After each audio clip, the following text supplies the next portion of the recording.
Ahmad Wa, Panuel Yerushalaim, stand to face Jerusalem.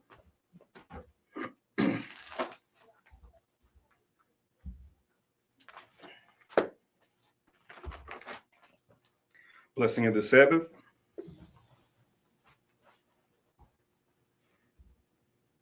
Barakat Yahweh, Basham, Yahweh, Asherah, Nathanawe, Ashabeth, Bashalawam, to Wadaman. Blessed are you, Yahweh. The name of Yahweh Shai that gives to us the Sabbath in peace. Thank you, so be it. The Alim Asherah Machad, Psalms 121. Anya Ryan Mayim Oh Hariam Mayan Yabawa Izorye Yabawa Mayawe Shamayim Warataza La Ginathan Lamawat Regalia Yala Yanawam Shashamarka Hanela Yanawam Wala Shan Shashumar Yashrilib Yahweh Shamaria Yahweh Tazalia Ayo Yim Yawamam Hashamash La Hakaya Wayarak La Balayala Yahweh Yashamaria Makab Ra Yashama na Pasha Yahweh Yashama Habalakye Wabawa Aye my Tha will I will Basham Yahweh the water man. Psalm 121. I will lift up mine eyes unto the hills, from whence cometh my help. My help comes from the Lord which made heaven and earth. You will not suffer thy foot to be moved. He that keepeth thee will not slumber. Behold, he that keepeth Israel shall neither slumber nor sleep. The Lord is thy keeper. The Lord is thy shade upon thy right hand. The sun shall not smite thee by day, nor the moon by night. The Lord shall preserve thee from all evil. He shall preserve thy soul. The Lord shall preserve thy going out and thy coming in from this time forth, even forevermore. Amen. Amen. Shema Yasharella, hear O Israel. Shema Yasharella, Yahweh, Allah Yahweh, Akkad. Shema Yasharella, Yahweh, Allah Yahweh, Akkad. Shema Yasharella, Yahweh, Allah Yahweh, Akkad. Deuteronomy 6:4. Hear, O Israel, the Lord our God is one power. Amen. Amen. Thapala Yahweh, the Lord's Prayer.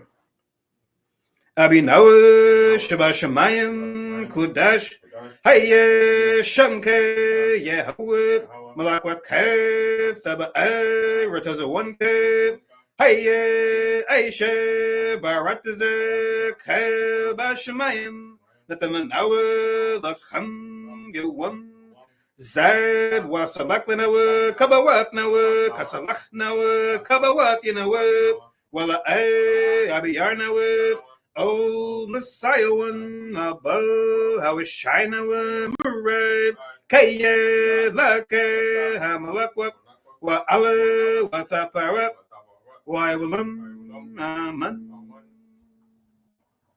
After this manner, therefore, pray ye. Our Father which art in heaven, hallowed be thy name. Thy kingdom come.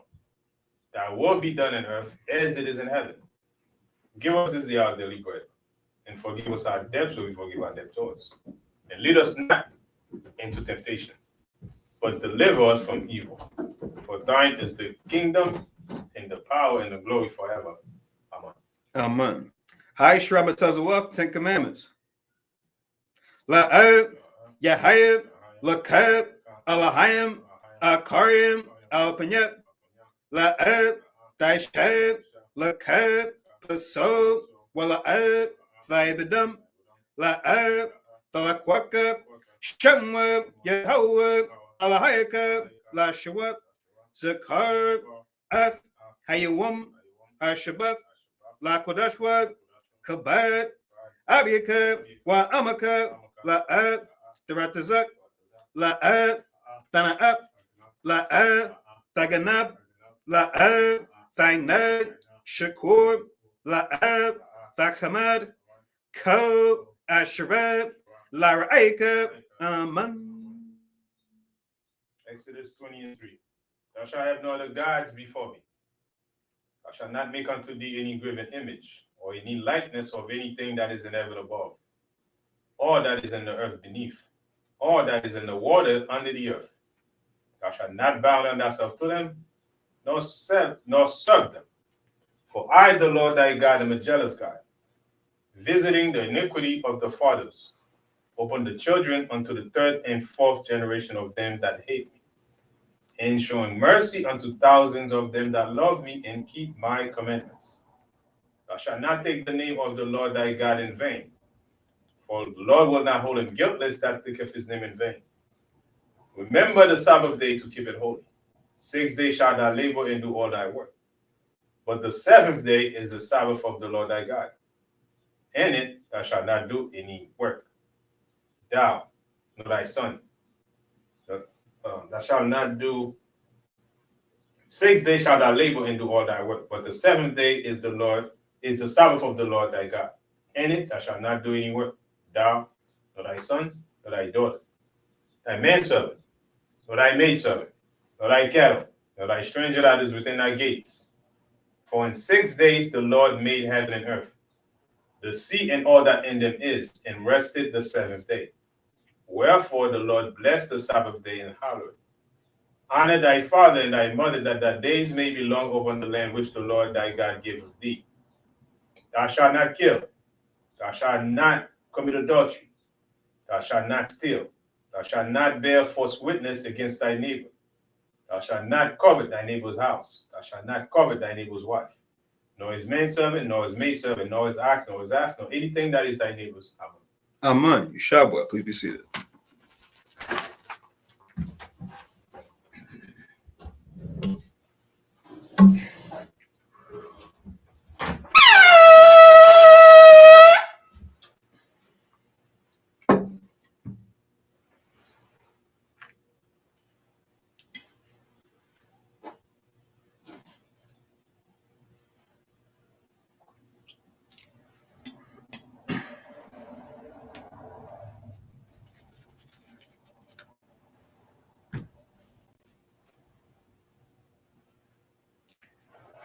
Barak Yahweh by Shemi Hawashai, Asheram, Thananawa, Parya Gapin, Wada Aman. La Yahweh by Shemi Hawashai, Yasha'al.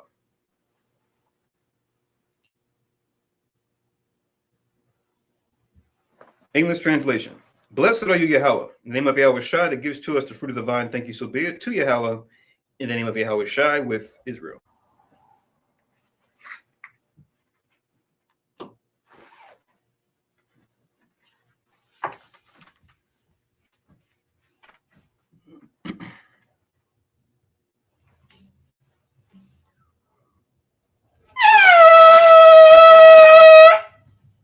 Imadwa, Panyawa, Jerusalem, stand and face Jerusalem.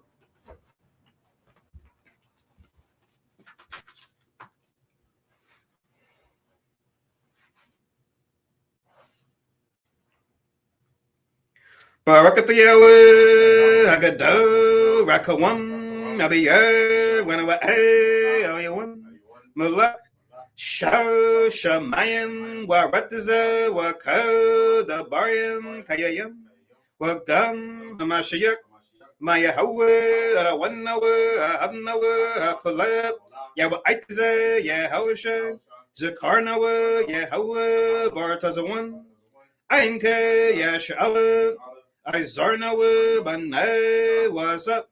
Yashala, oh, Nanawa, Yum Yum, I thank Kayawum Yum, Makwadam, Babakosha, Shalak, Mike Allah, what does with up? Alahayam, La Maganawa, Rapharnawa, Washama, Ilnawa, Bakur, Shalak, Haruka, Shao, Yahweh, Lanawa, Lalabanawa, Rabium, Kakame, Thabawana, Wada I, Shao, the Barka, Basham, Yahweh, the Wada, Tham Yet, Why Willam, English translation. Blessed are you, Yahweh, the great, merciful, mighty, terrible, most high power, King of heaven and earth and all things living. And also the anointed from Yahweh, our Lord, our friend and wonderful counselor, Yahweh Shai. Remember Yahweh favorably your people Israel. Help us build and gather Israel, most high, we beg you right now, like the days of old. Please send Michael on the righteous powers to protect us, heal us, and watch over us. Mainly send the spirit of Yahweh Shai to us to teach us much wisdom, knowledge, and understanding of thy word. In the name of Yahweh Shai, thank you. Always and forever, so be it. Repeat the Hebrew only. Blessed are you, Yahweh, in the name of Yahweh Shai that gives to us the law. Barakatha Yahweh, Ba'ashem Yahweh Shai, Asherab, Nathan Lanawa, Hatharab. Blessed are you, Yahweh, in the name of Yahweh Shai that gives to us light to see. Barakatha Yahweh, Ba'ashem Yahweh Shai, Asherab, Nathan Lanawa, Award, Lara Awak. Blessed are you, Yahweh, in the name of Yahweh Shai that gives to us the ram's horn to call the people.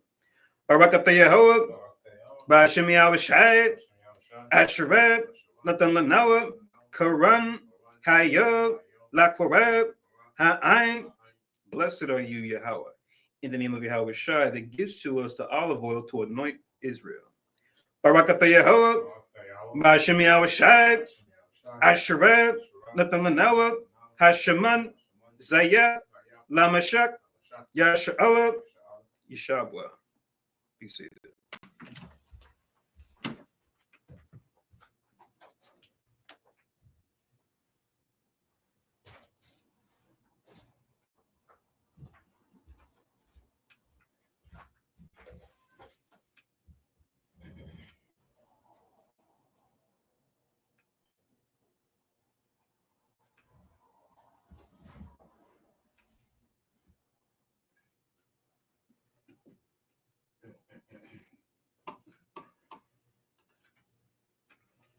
Okay, so Shalom Yasharella.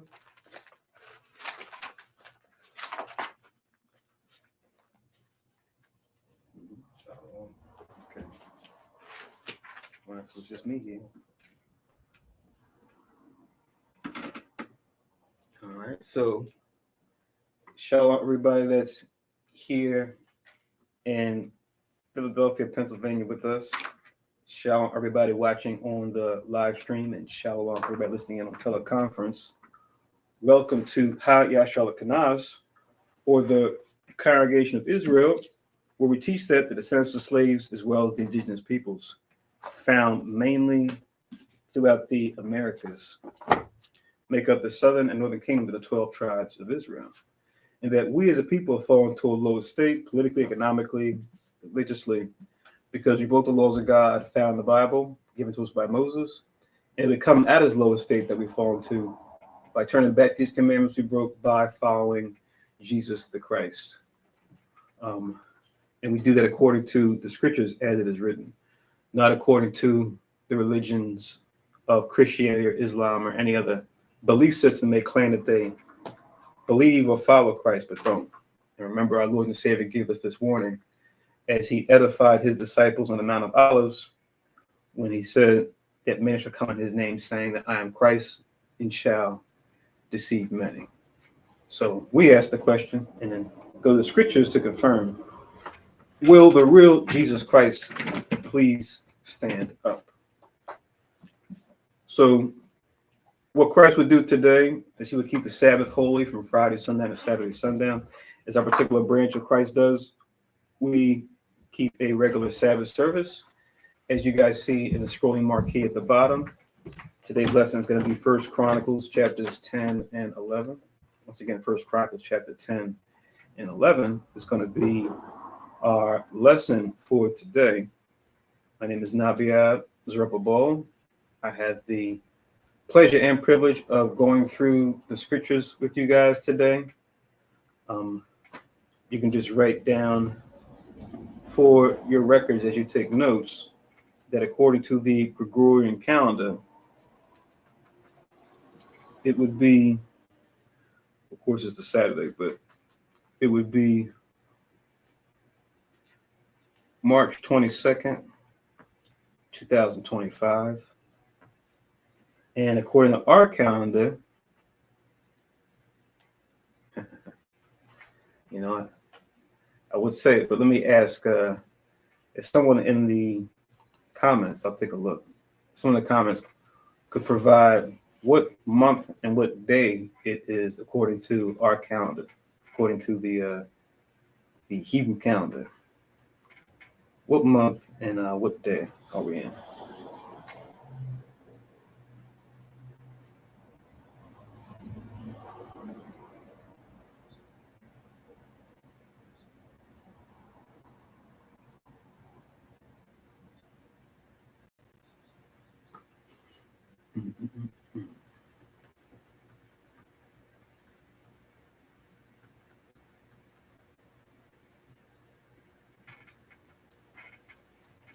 Okay, so let's go to 1 Chronicles chapter 10. And let's start from verse 1. Oh, yeah, and I changed it in the bottom, but what you have here in the Hebrew is a Shah, a Ba, and a Tha, which together you pronounce Shabbath. So you say Sabbath, and we have a Shah, a La, a Wa, and a Ma, which is Shalom, which just means peace, peaceful or whole. And finally, we have a Yah, a Shah, a Ra, an Ah, and Allah, which is how you would say Yasha Allah. That's our name in the Hebrew, right? That's how you would pronounce it.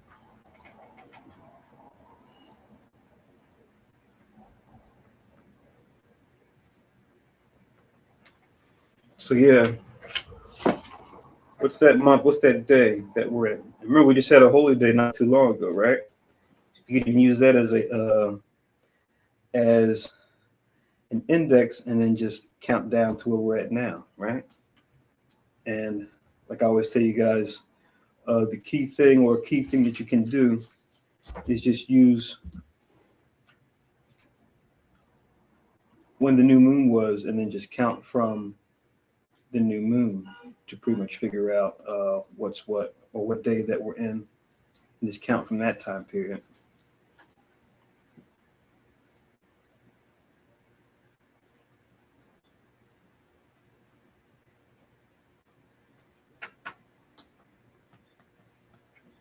All right, so this is First Chronicles chapter 10, verse 1, as you guys see in the title of the video.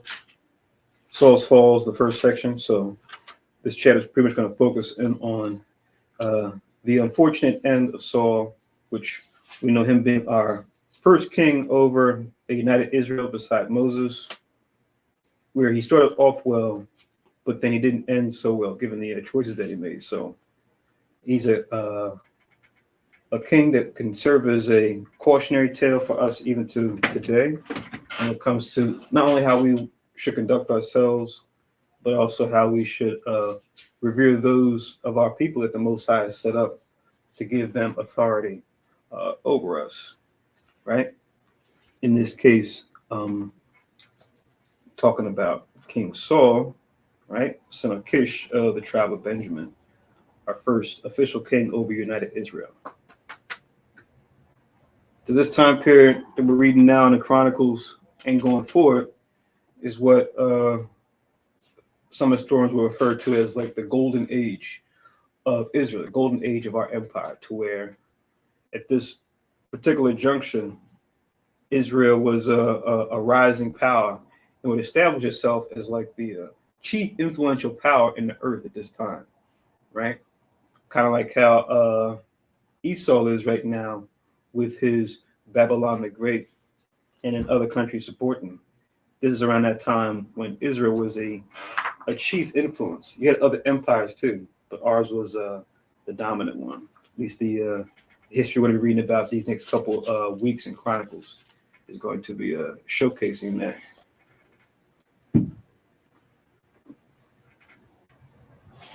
So this is chapter 10 and verse 1 of Chronicles, the first Chronicles. And it reads, "Now the Philistines fought against Israel, and the men of Israel fled from before the Philistines and fell down slain in Mount Gilboa," right? So it's going into that history that we read towards the end of 1 Samuel, right? We're talking about Saul's reign. We're talking about his falling out with David, as was told him through the prophet Samuel, that he would fall out of favor and then that his neighbor David would begin to rise up. And then we would read also about an evil spirit being sent to King Saul to now torment him, right? To now seek after David's life without a cause, right? As David did no wrong to him being his armor bearer initially, right?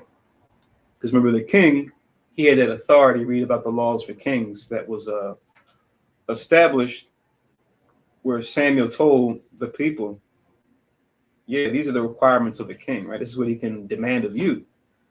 And he gave different demands. And one of those was he could constrict any men throughout the land to be in his armor, to be a part of his court, right? And they still said, well, that's fine. We want a king. Because the other nations, they have kings. We want a king like that too, right? And Samuel was right, but the Most High, he said, it's okay, Samuel. Give them what they want. They'll learn the lesson behind this in due time, right? But take heed to their demands. Let them experience it so they can get the full understanding. Because Samuel said, "What do you guys need a physical king for? We've got the Most High, right? And we've got the priesthood. So, we're good. But from then till now, I think we're gonna see just how important, which Christ Himself, right, being King of Kings and Lord of Lords, even He, when He came the first time, and definitely when He comes the second time, is going to lead us right back to the Most High as King anyway, right? You look to me, but now look to the Most High as your King, right? Okay, so I see a guess in here. So we got the 12th month and the 24th day. Okay. Let's see if there's any other takers, and then we'll make sure we reveal it and confirm it. So once again, I'll read verse 1 in 1 Chronicles 10. It says, the Philistines, who, when you read about the Philistines, they came out of Matazarim. So they were like cousins to the Egyptians when it comes to like the nations at hand, when you read in Genesis chapter 10. So it says they fought against Israel. And when you look at where they were at on the map, they were situated along the west coast of Israel, or they're referred to as the West Bank, right? The men of Israel fled from before the Philistines and fell down slain in Mount Gilboa. So they were like a constant sparring partner we had over the years. And we'll read more about them as we go through First Chronicles, right? Because the Most High, to prove us, He left the different nations there, especially the Canaanite nations, to prove Israel, among others, to see, will we trust in Him or not? Even when they might have outnumbered us, outweaponed us, right? Out-equipment us. Those aren't really, those are nouns, not adjectives, but you get what I mean, right? They had the stronger arms than us, but then the Most High wanted to see if we would trust in Him to say, we can still take them because Yahweh was with us. Right? Okay, so I got another guess here. I got the 12th month, 24th day. I got the 12th month and the 23rd day. Okay. All right.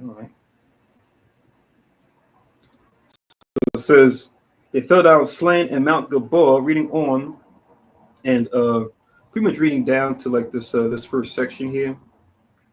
You can just link, so let's see, down to about verse 10 of First Chronicles. You can just parallel this. We'll bounce back and forth between Samuel at times to showcase certain things, but we won't do it too much since we already read through Samuel's already.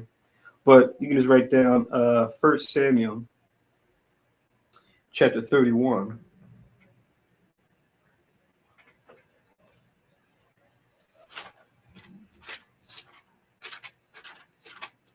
So 1 Samuel chapter 31.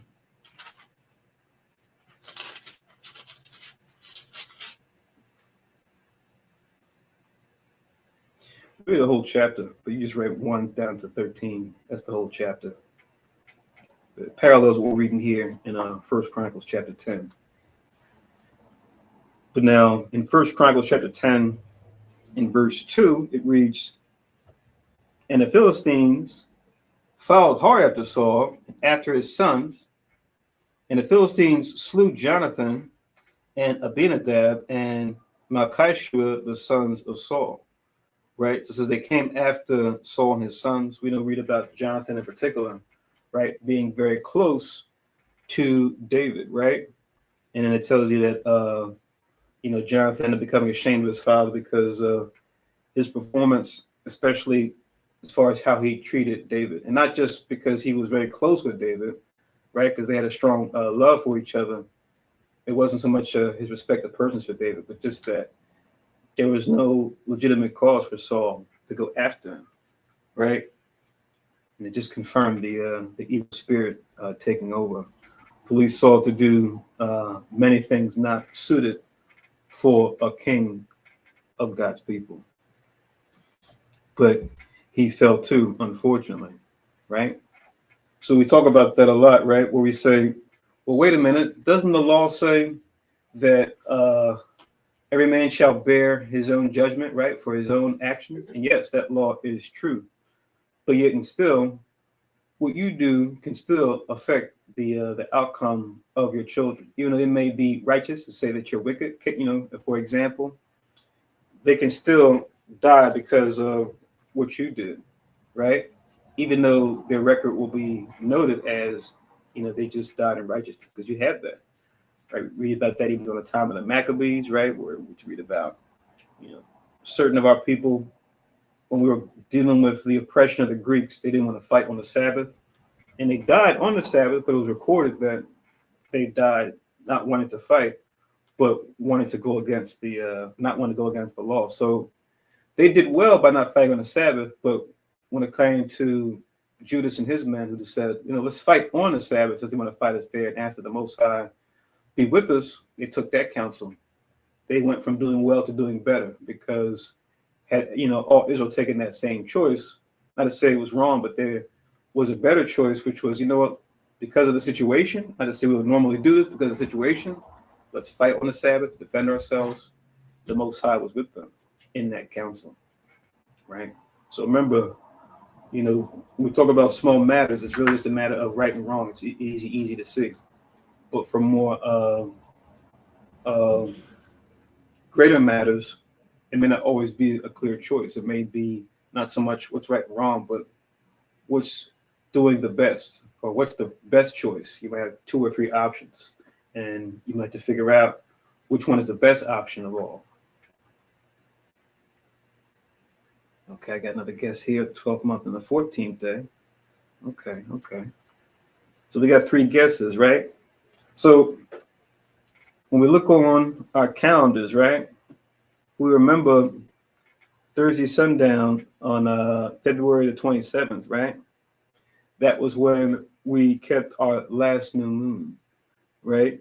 And we know we've got another new moon coming up of actually a week from today. But our previous new moon was on the 27th. This is where we kept it here in this zip code, right? And given the elevation and where we're at. Because sometimes you could be in the same zip code, but it might be a day sooner or later, depending on when your sundown comes and when that new moon comes in and when the sun actually sets. Sometimes you might be in the same time zone, but then, depending on where you're using, as far as what location you're using as like a sunrise, sunset, it might be a day before or a day after, right? But for us here, housekeeping, I think when we had council on it a while ago, we decided to keep it based on New York, or like the Northeast and this region in general, but New York in particular. It would be the 27th of February as far as the sundown. So everyone has guessed the 12th month, which I have 3 guesses here. You guys are all right. But now let's figure out this day, because we got some different days. So if I pull up my calendar here, right? So I got an example of a calendar. I'm not sure how clear it comes in. But if you can see at the top row, February 27th, second to the last day in the month. What I do is I just use the new moon. And I say, okay, if I jump down, right, on my calendar, 1 row, it will put me at the 7th, right? So the 7th would be the 8th day. So the 7th of March, when the sun sets, would be the 8th day. So from Friday sundown to Saturday sundown would be the 8th day. Oh, wait a minute. I skipped 1. 6. It's kind of weird because I got that day off. Sorry. So if I jump down on my calendar, let me zoom in a little bit, make it easy to see. So they're right underneath each other. Yeah, there we go. So if I jump down from the 7th to the next week, it'll be the 6th, right? So when the 6th comes in, right, at sundown of March, that was the 8th day, right? If I add 7 days. If I jump from March 6th to 13th, right underneath it again, that will put me at the 15th day, right? So I'm going down, adding 7. Each time I go from 1, when I add 7, I get 8. When I add 7 again, I get 15. So meaning March 13th, when the sun set, that would have been the 15th, right? If I jump down again to the week that we're in now, when the 20th came in, that would have made it the 22nd at sundown, right? So the 20th at sundown of March would have been the 22nd day, counting from February 27th, which means when the sun set the following day, which was the 21st, where we just had the class, that would have mean that the sunset Friday, that would have been the 23rd day, meaning right now it would still be in the 23rd day. So it looks like Aqua Alia. I know you got the answer correct. So it would be in the 23rd day of the 12th month. So look, just keep an eye on your mail. We have some coupons coming in soon, Lord's will. To shop at your shop till you drop at your local Hebrew store, right, to buy your different Hebrew wares and paraphernalia. But we could probably set that up though. But 12th month and 23rd day. So I just did it the long way. But yeah, just count from the new moon. You count a week from the new moon, it will be the 8th day when the sun sets. Again, the 15th day when the sun sets. Again, the 22nd when the sun sets. And finally, the 29th. If your month is longer than 29 days, it'll be the 29th when the sun sets. Just use that as like your anchor if you lost track of what day of the month that you're in. All right. I know you guys definitely wanted to guess 20s because remember last week we were in the 13th, the 14th, and 15th day when we kept Day of Judas in the first and second days of Purim, right? So that should have gave you at least an idea, right? That when the second day of Purim was, that would have been at least the middle of the month, right? To give you a ballpark of what day of the month are we in, right? Okay, so back to First Chronicles 10. But Florida for that. Thank you, everyone, for your guesses and participation. Because, like it tells you in Daniel 7, the powers that be in these last days are going to think to change times and laws to where we have to get used to telling time the way we're supposed to tell time according to the scriptures. Right? We're so used to just telling time according to how our oppressors did it, from the days of the week, from the days of the month, to the day beginning and ending when the sun sets, right? Which is part of the confusion that we deal with in our day-to-day lives here. Okay. But yeah, you can just write this down as far as the law I'm talking about. I'll just read it real quick since we're talking about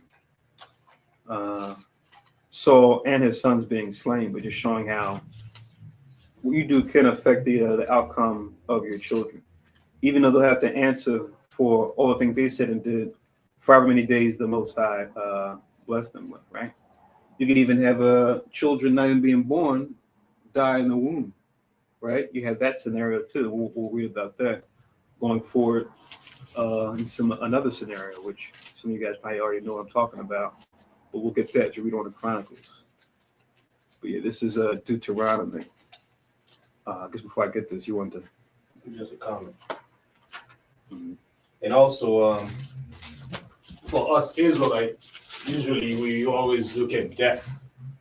When we people hear death, it's always a catastrophe, it's always bad. But it's not always the case, because the author of life, the Most High, death really doesn't mean much to him, because he gives life, he can take life, he can bring back life. Right? To us, it's a tragedy, but it's not always the case, because in Romans 8:28, everything happened for good to those that love the Most High. Just because somebody died, that doesn't mean the person was wicked. Mm-hmm. Okay. It's funny because that came up last night in the class that we had, right? That same subject matter. We discussed that. So Deuteronomy chapter 24 and verse 16. You write that down. And link it with First Chronicles chapter 10 and 2. You say Deuteronomy. Chapter 24 and verse 16. So Deuteronomy 24 and 16, which reads, the father shall not be put to death for the children, neither shall the children be put to death for the fathers. Every man shall be put to death for his own sin, right?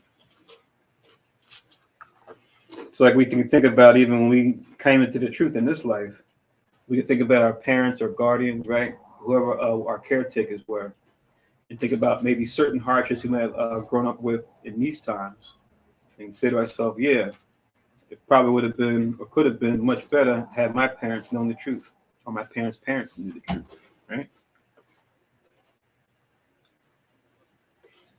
Even if you didn't have a rough childhood, even the things you may have grown up practicing, you look back on it, you say, oh my God, I can't believe I said those things, I did those things, I wore those things, but I didn't know, because my folks didn't know, because my folks didn't know, right?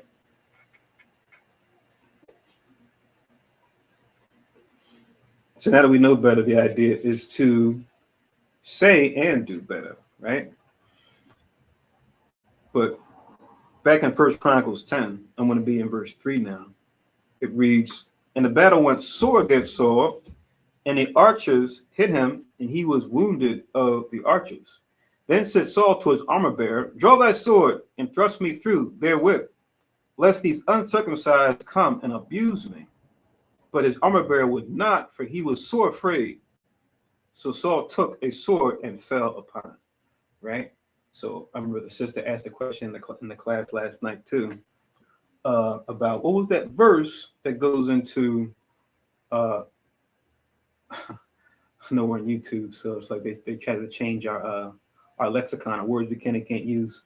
I think today they might say unaliving, right? But if I were to say the word begins with the S, that means the same thing.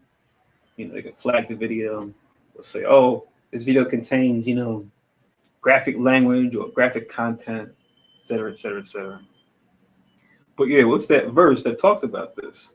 And we could just link this, and we read Wisdom of Solomon, chapter 1, verse 12 and 13 this past night for that question. Once again, Wisdom of Solomon, chapter 1, 12 and 13. And what I mentioned, and here's the example, one of the examples that you read in the scriptures. The scenario where you did have this where, and you know, it was a rare situation, but if it did happen, it was usually due to being in warfare, where the hope was that if you saw that the odds were against you in battle, that you wouldn't become captured and tortured, that you would take your life in that regard, right? That you wouldn't be, mutilated or tortured by the enemy, especially if you knew that they got the advantage. And with King Saul, we have this example here.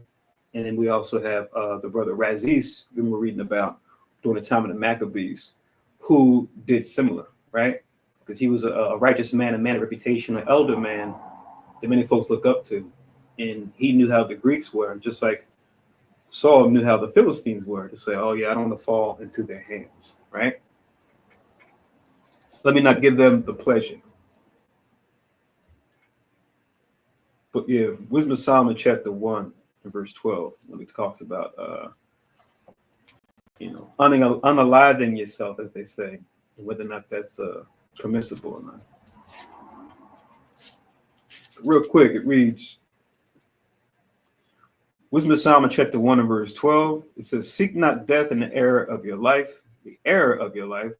and pull not upon yourself destruction with the works of your own hands. It says in 13, for God or power made not death, neither had he pleasure in the destruction of the living, right? So that's the scripture we want to go to when we have that question, and folks may ask that question, right? Because we know the truth, the ultimate truth is the Most High never really intended for us to die. He wants us to live forever and to enjoy life in the earth. But due to sin, right, that's where the lifespan started to get a lot shorter. That's where we start to look forward to death, right? This is the thing of looking forward to death for a good or righteous reason. But it's also sort of thing of looking forward to death because of the wicked situation that we see in the earth as far as the choices of men and women in authority, and how that and what the effect that has on the rest of the people and even the rest of the creation at large, since the Most High gave our forefather Adam dominion over the creation, right? To where it's looked at as wisdom. Oh man, I don't want to live too long. I want to, just have a life, maybe have, get married, have a family, have kids, and then just, not really live a long life. But that quote unquote wisdom is coming from a place of wanting to escape this sinful world and the suffering that you could befall in it because the people are corrupt, right?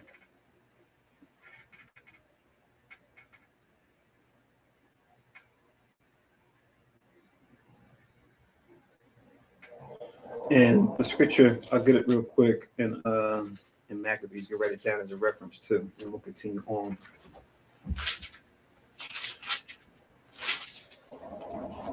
So let's go to Second Maccabees real quick.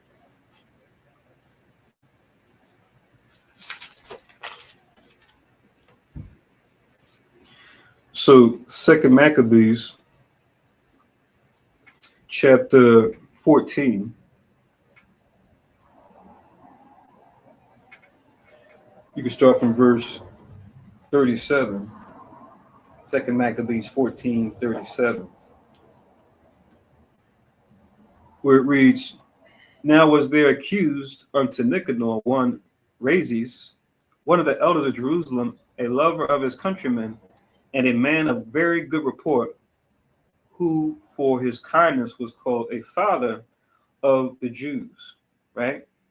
So like a father was like a term of endearment, right? To say like he's like an elder. People they look up to them, like, and we even do that today sometimes. We'll say, yeah, this is like, she's like my mother, so he's like my father, even though it might not be your immediate father and mother, but they play that role for you as far as uplifting you, encouraging you, giving you advice on different things, etc. So that's what this Rhazes was. That's who he was during this time we were fighting against the Greeks.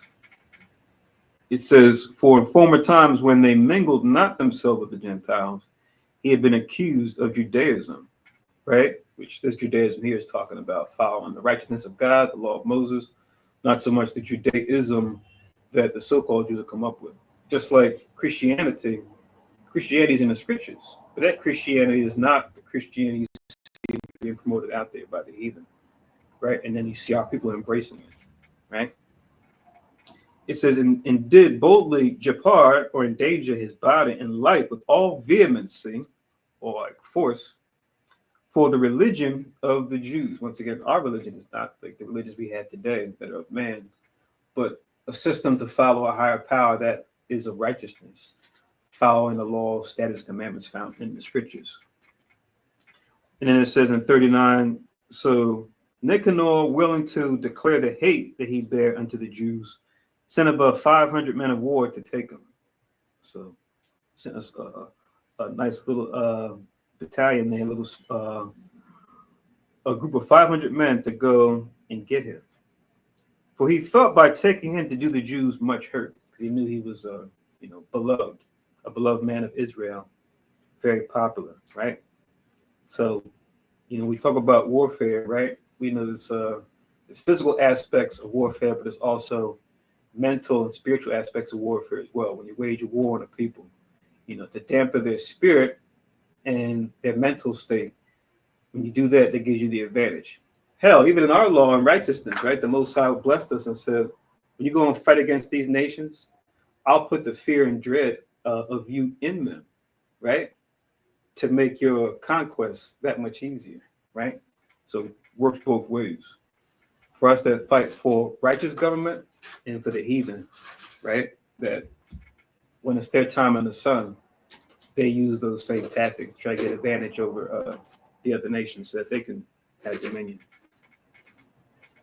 It says, verse 41, now when the multitude would have taken the tower and violently broke into the outer door and bade that fire should be brought to burn it, he being ready to be taken on every side fell upon his sword, choosing rather to die manfully than to come into the hands of the wicked, to be abused otherwise that deceived his noble birth.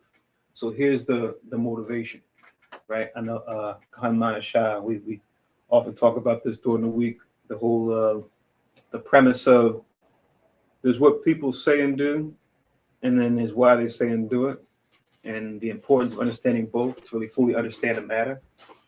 So it's why they're taking their life, right? It's all about that context, as opposed to just, oh, he took their life, and just being a blanket statement and that it was wrong. But it's going into the why here. And this is a similar scenario, not exactly the same, but similar scenario as to what we're reading in 1 Chronicles chapter 10. Verse 43 reads, but missing his stroke through haste, the multitude also rushed him within the doors. He, referring to Razies, right, ran boldly up to the wall, right, and cast himself down manfully among the thickest of them, right? So he was in a tower elevated, and he saw they were surrounding the bottom. So he came and jumped from that elevation where he was at into where they were all gathered together, those 500. It says, but they quickly giving back and a space being made, he fell down into the midst of the void place. So falling from high elevation, they pretty much made like an opening, right? They didn't want to catch him. They said, let's let him hit and fall down and hit the ground. Nevertheless, while there was yet breath within him, being inflamed with anger, right? So he was still alive even after this long fall and pissed. He rose up, and though his blood gushed out like spouts of water, so he hit the ground. We're talking some serious injuries here, right? And his wounds were grievous, yet he ran through the midst of the throng and standing upon a steep rock, so still had the strength to get up, pushed them out the way, and run towards a rock that was close by, right? And when his blood was now quite gone, he plucked out his bowels, and taking them in both his hands, he cast them upon the throng and called upon the Lord of life and spirit to restore him. Those again, he thus died. So even in his last moments, right, died like a true man of Israel, died with the confidence of his resurrection, right? Not giving these wicked heathen the opportunity to do what they had definitely set out to do, trying to capture it and make an example out of them, right? So one of many motivating, inspiring stories you can read in the Maccabees, among other places. But let's continue and return to 1 Chronicles chapter 10. Let's read on there.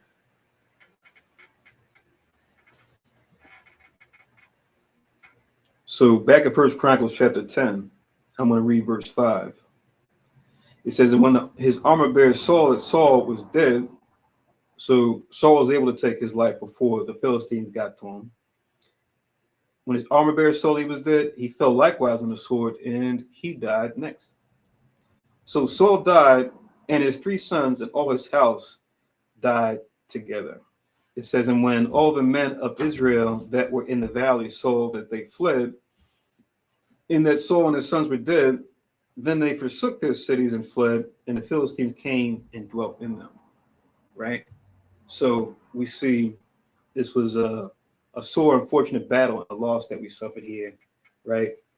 Losing our king, and then his descendants, his sons that came after him, and losing to the Philistines of all people, right? One of our infamous enemies when it comes to nations. And it came to pass on the morrow when the Philistines came to strip the slain, that they found Saul and his sons fallen in Mount Gilboa. So, as you know, per usual, par for the course, you go through the remains of the fallen soldiers, see what you can grab up, whether it be different provisions or weapons or other resources that the enemy camp may have had. They found Saul and his sons where they had committed suicide. Verse 9, and when they had, I just said the word, supposed to say unalived. We'll see if YouTube is like. You said that we said that you shouldn't have said that. They're gonna block the video. They do that. Yeah, I don't know that. Because I can't tell you, like, brothers who have the who into the email, because they look in the email, you'll see it's like every other week they're going back even to our older videos and going, oh, this video had this. We have to warn you. Or some videos they're just saying we had to take the video down. And so YouTube is going even into older archive videos, and it's not just our channel, other channels too, to nitpick and go, oh, that right there, you had a picture depicting violence, even though we might have been using the picture to show some prophecy, and they either ding the video, give you a warning, or just take the video down altogether. And they won't really tell you, they'll just make a very blanket statement. They'll say, because of this. You say, okay, well, where is that in the contract? And they won't tell you. Yeah, it's pretty much directing your mind like AI, It's pretty much they programming you to say what they want you to say. Mm-hmm. It's like you become like a robot, Right. Yeah. It's this is the same way you train AI. That's pretty much you're training your mind. It's exactly what it is. Anyone familiar with George Orwell's 1984? They say, oh, it was a nice work of fiction. But you see them pulling a lot of things out of that playbook. Like I was saying earlier, changing the lexicon, how people talk and words they use and the phrases they use, right? Over an extended period of time to where you see the beginnings of it already, where even people's regular common parlance, right? Like you and I talking now, we're not even online. And I'll say, that was unfortunate what happened with the woman. She got EPAR'd, right? That's how they'll say the other word, or they'll say grape, like, and I have like the fruit. They'll use the fruit emoji. We talk about the topic of grape. But the people just talk like that regular because they're so used to being online. They talk to people in the same way. Right. Oh, I heard about someone so unalived themselves. Oh man, that's crazy, man. It's just like, oh, that's right. I'm not. I can actually say the word. I'm talking to you. You won't take it out of context. I forgot I wasn't online, so I'm so used to saying it this way. But yeah. So it's pretty much it's the power got be controlling. The thing that say AI got to control, it's all nonsense. Mm-hmm. Because I see the other day I put the Lady of Liberty, right? I told the system put a crown on the lady's head like the Statue of Liberty. He did it because it was once. Now I went back and tried to do it. He said, "Nah, I ain't doing it." What? Wow, that's crazy. It reminds me of. It kind of makes me, because it sees other things you're doing with the picture, right? And it's like, oh, we don't want to promote anything that's anti-patriotic. Yeah. Because people were doing that with when Deep Sea came out. People were saying like, tell me about what happened in Tiananmen Square back in the 80s and why. And then you see like this. I think I screenshot it because I did it with my students. They were like, yeah, Mr. White, ask it about this. And we asked it, and it was like, we really can't go into detail about that. It had like some weird like comment. And this is like, so it's control. So different governments, whoever like government that application is under, even though it might be a private company, they'll tap them and be like, all right, you have a lot of people using your stuff. We want you to put these safeguards in. Yep.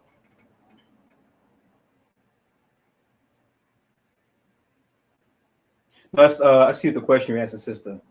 No, what I'm saying is when both of them died, it was due to them not wanting to be afflicted by the enemy, right? And what do you call it, abuse, which as we're going to read, we're going to see that's going to happen to both of them, right? So that's these special cases, these special scenarios where they did that. So it wouldn't just be like a normal thing. It would just take our lives. But that was the cause as far as why they did that. So that's what I was saying, is what we do and is why we do it, right? So it had more so to do with maintaining whatever honor or integrity that you might have had. With King Saul, even though he had an unrighteous end, he still didn't want to, for the righteous that he did do, earlier on in his life, and him being our king, he didn't want to have his name and his memory be defaced, at least with as much as he could control. Because as we're going to read, we're going to see that they tried to do it, but then you had others that came and got his remains to try to give him some semblance of an honorable burial.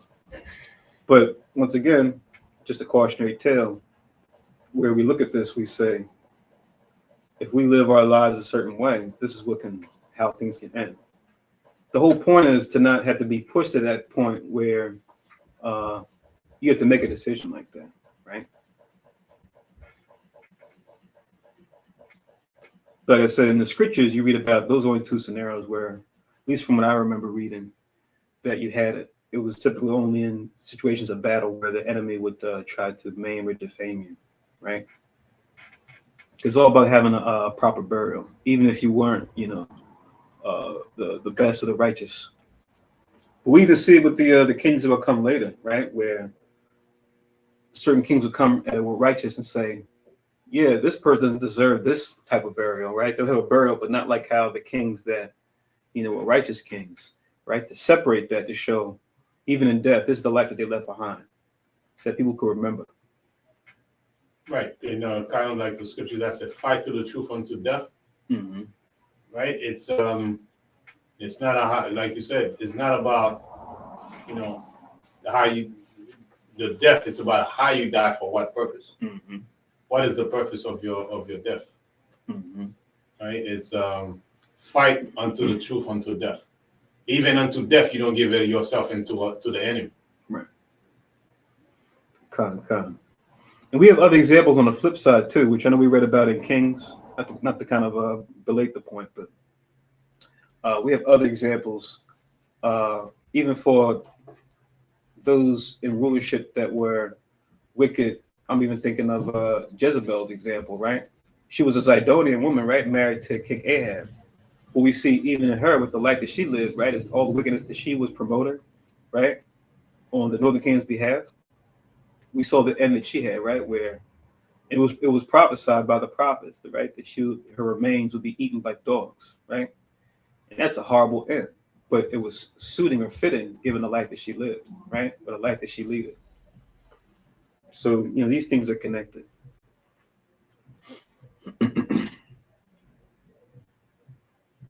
So the idea is not so much, oh, they weren't supposed to do that. It was what led to the situation for them to even have to make a choice like that, right? But ultimately, yeah, we're not supposed to take our lives. We're supposed to, give it our all. And with the Most High fighting for us and us living according to righteousness, we wouldn't have to, or we shouldn't be led to do that.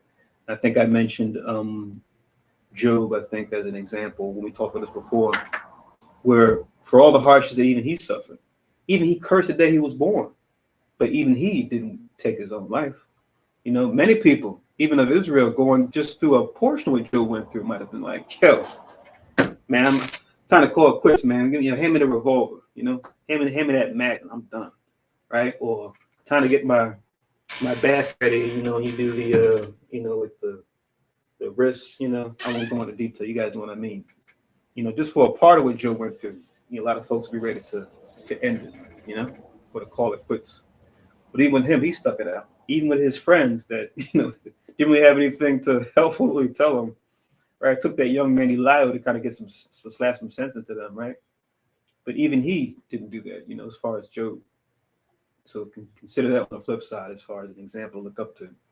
And they had that show that came out. I'm not sure how long ago it came out. That show, a streaming show called 13 Reasons Why. I'm supposed to be talking about that for like kids, like youth, and them dealing with this topic, as far as them going through the motions of adolescence and, certain hardships they may go through and emotionally how it may impact them, and without them really having the right guidance or the right help. And sometimes even having it, but then just still the emotions getting the best of them, they feel compelled to unalive.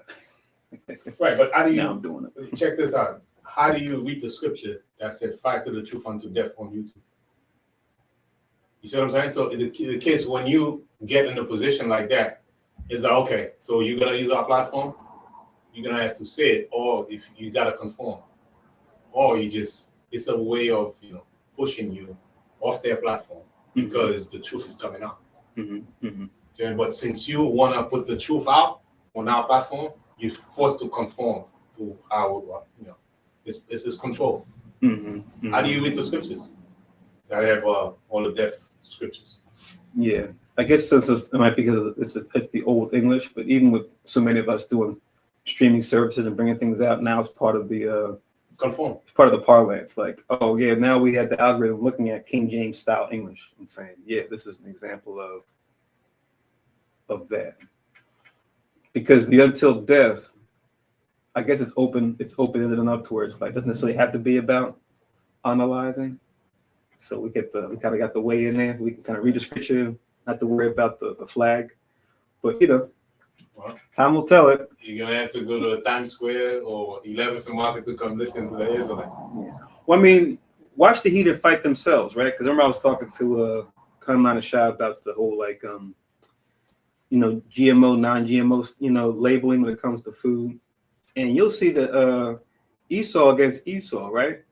To where you have Esau, even though they're the wicked, you have those that will fight for certain things that, are justified against the others that might try to oppress or take certain things away when it comes to their constitution, when it comes to food labeling, even when it comes to like we're talking right now, as far as the First Amendment, freedom of speech. So you have Esau say, you know what? The heck with YouTube, we're going to make another streaming platform where we'll allow it. And then you have people going there. So you watch the heathen fight amongst themselves, even when it comes to their own principles, And Paul gave us that scripture about use the world as not abusing it. So, just work those angles where you can so that you can fulfill the Most High's righteousness to the best of your ability, Even with the fake Jews, right? Having certain things in production or certain things that access to certain things. Even we being the real Jews can use that to our advantage, So it's the old adage of the broken clock being right 2 times a day, When it's right, hey, take it for what it is and, use it if it's going to be able to benefit you. Yeah. At the end of the day, the attempt is futile because you can't stop the truth. Right. That's the big picture right there. Mm-hmm.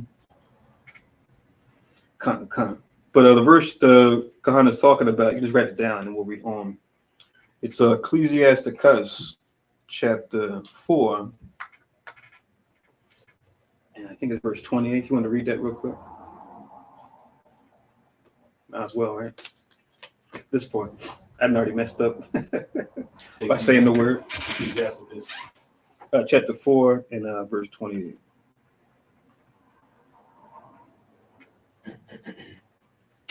In case folks are wondering, what's that verse he's talking about?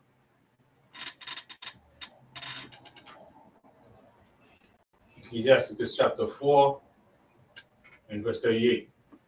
28? 28. Is it 28 or is it 26?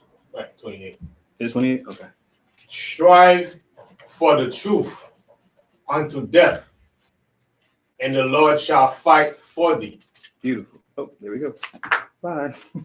Bye, video. Amen.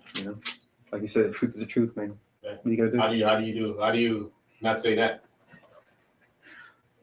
Strive for the truth until Unalive. until your life perspires. Until your life is ended. Okay. I guess that's a little bit better. But it's funny too, because he's an Edomite himself. But you guys remember the comedian George Carlin? He was a contemporary with like the late Richard Pryor and comedians around that time. But even he had a skit. If you guys are old, you probably remember the skit. He had a little routine about euphemisms. You just put in George Carlin euphemisms, it'll come up. But he uses the war term for when like a soldier comes back from a war, maimed or hurt, and how with each world war or with different wars that have happened, world wars and other wars that took place after, how the suffering that a soldier underwent. First, it went from like shell shock, World War I, it was like 2 syllables, direct in your face, you know what it is, to like I might skip one, but it says like battle fatigue, I think from Vietnam War, where he's like, okay, we got more syllables now. Now it's battle fatigue, right? It's not as impactful as the shell shock. And he finally gets to, Gulf War I, Gulf War II, modern times with the post-traumatic stress disorder, right? It's like, how many syllables we have now? And it's like, now it's like, just hearing the term, as bad as the situation actually is, it's like the euphemisms are kind of getting you detached more and more from like what's actually taking place, what a soldier's going through when he goes through these kind of hardships. Like we're reading about, here, these, Saul and his men being soldiers, right? Going through war. and even the things that people suffered that were part of Israel, either close to him or even not, still that that was his king. Even the suffering that they've underwent, mourning for Saul as their king. But that routine is pretty funny. But it kind of breaks it down. It says like, yeah, look how the words are kind of getting further and further away from like what the thing actually is, So, we see that now, that trajectory is continuing with other things as well. We have all these different euphemisms for things. I think the latest one we were joking about, what was it when the Elon Musk missile didn't work, and in the news they said they called it a scheduled, what was it again? A scheduled a scheduled misfiring. I could probably Google it, but you see people in the comments like going in like, you mean it broke? You just mean that the SHI fell apart? You mean it blew up? But they had like this weird phrase they had for what happened, almost like they intended for it. Like they were intending for it to not work. Like I guess trying to take up for it being a this particular missile launch being a failure. Now failure isn't a bad thing. It's all the whole idea is to learn why the failure took place and try to make improvements. But just the fact that they had this, the way they explained the missile not launching successfully. Let me see if I can grab it real quick, and then we'll just keep going. But it really cracked me up. I said, what?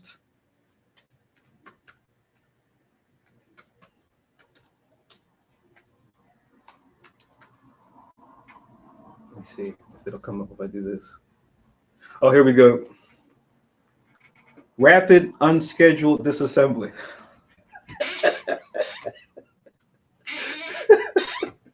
Rapid unscheduled disassembly. That's what they called it. Okay, so we have a scheduled disassembly. We actually schedule other scenarios. We schedule for a missile to fall apart while trying to launch, like when we're doing tests. Is that what you're trying to say? And like I just did a lookup on Elon Musk missile launch failure euphemism, and it popped right up. The AI, the Gemini, the Google's version of AI popped up. Elon Musk and SpaceX frequently use the euphemism rapid unscheduled disassembly, or RUD. They gave it an acronym too, to describe rocket explosions, a term that is less direct way of saying it blew up. Right. So I mean, the same way it's like to him, it's like look at it on the bright side. It's an opportunity to learn and become better. So that means Esau will never accept the fact that his kingdom is falling apart.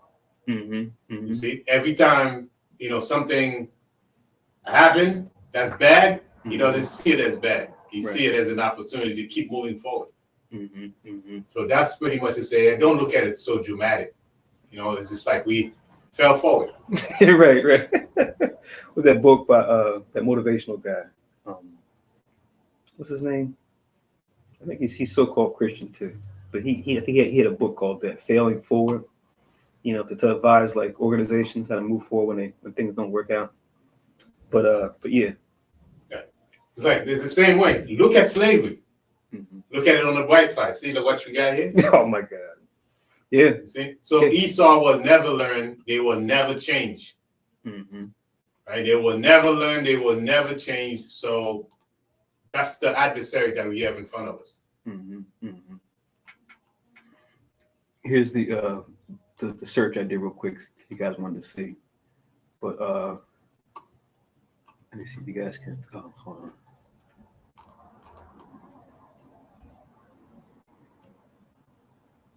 So when you look it up on Google, that's what pops up.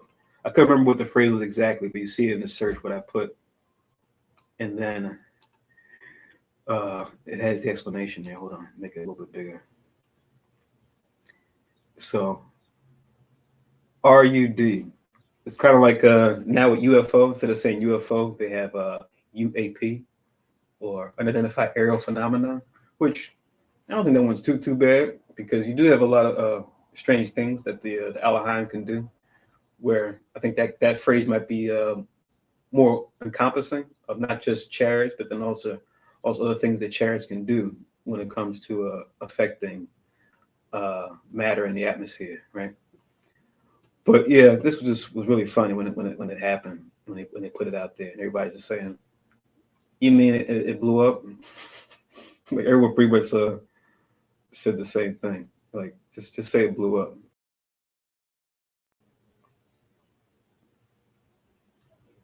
Bring myself back now.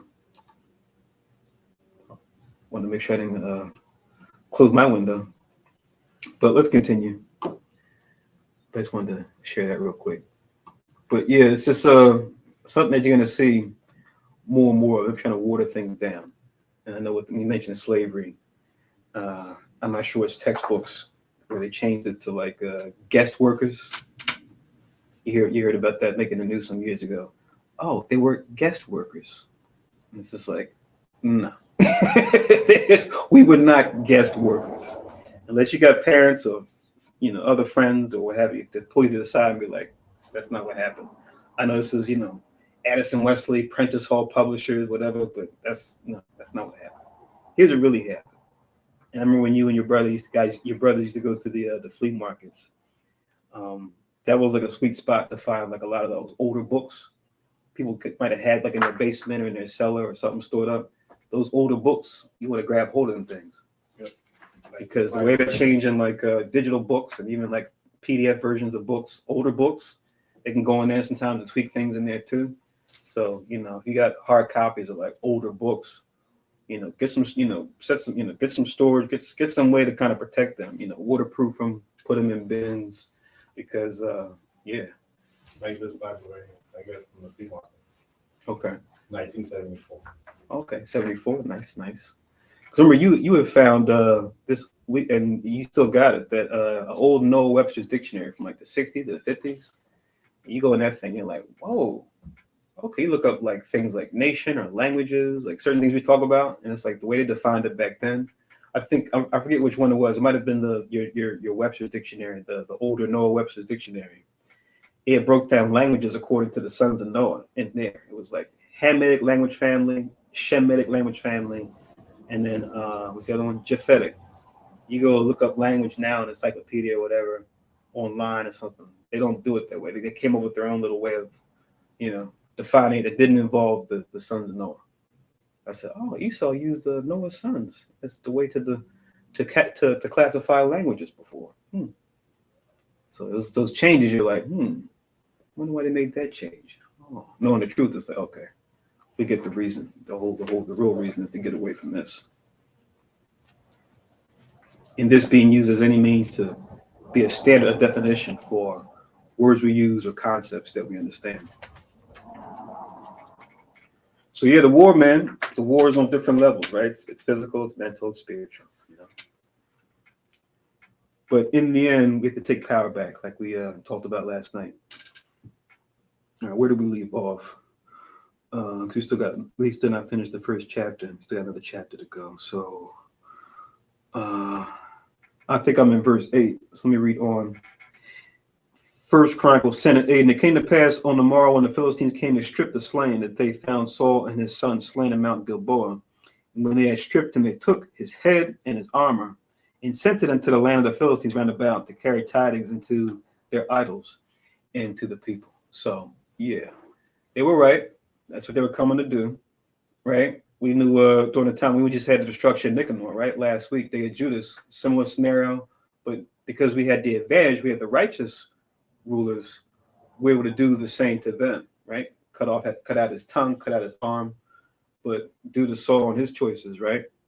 This is the Most High's judgment, right? Where he allowed this to go down, even though Saul tried to prevent it. So yeah, took his head, took his armor into their land. But then what did they do with it? Carry the tidings into their idols and to the people, right? Look at the focus on idols first, right? And they put his armor in the house of their gods and fastened his head in the temple of Dagon. So look what they did. They celebrated their own way, according to their own false gods, right? To show, yes, we had victory against, King Saul, one of our great enemies, right? Of the Israelites. Ha ha ha. Right? But then it says in verse 11, and when all Jabesh Gilead heard all that the Philistines had done to Saul, they arose, all the valiant men, and took away the body of Saul and the bodies of his sons, and brought them to Jabesh, and buried their bones under the oak in Jabesh, and fasted 7 days. Right? So they said, yeah, Saul might have gone off. He might have been wicked in his latter end, right? But he don't deserve that, especially not at the hand of the heathens. Let's get what they got, and let's at least, take those remains. Said, we can have some sort of semblance of dignity for our first king. Right. And also, one way as Israelite we gotta look at it is, even though we see that it's Saul that did what happened, but the Most High schedule it or purpose it to happen exactly how it happened. Because we know the issue of death belongs to the Most High, and the Most High take away the spirit. Yeah, on the surface you see it's Saul, but the Most High, exactly how it happened, that's exactly the Most High wanted to go down. So nobody has control over death but the Most High. Mm-hmm. Come. Once again, let it be a cautionary tale, because with a little bit of time we have left in this setup, we don't know how soon Christ is going to come back. The idea is to, make it count the best you can, right? Don't beat yourself up if you do make mistakes, but try to have, 3 righteous turns for each wicked turn, right? That we do it now, especially, but even for the things we did before in ignorance, right? So that our plus is better than our minus, right? We've got more writing in black as opposed to writing in red. We're looking at our life as like a spreadsheet of like profits and losses, right? We want to have more profits than losses. So we have a surplus. By the time Christ comes back, it's like, all right, I'm not in the red. Yeah, when you look at the spreadsheet, at some point the bill comes due. Yeah. Yep. Yeah.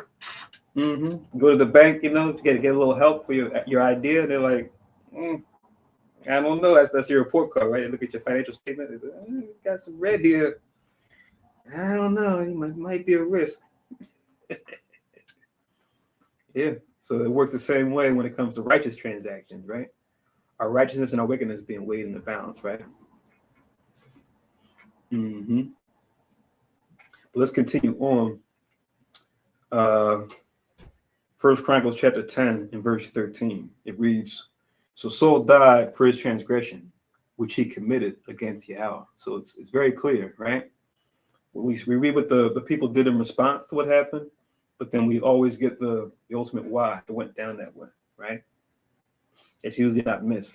The Most High makes it clear in that regard, as far as all that follow me, you'll attain life and life everlasting, right?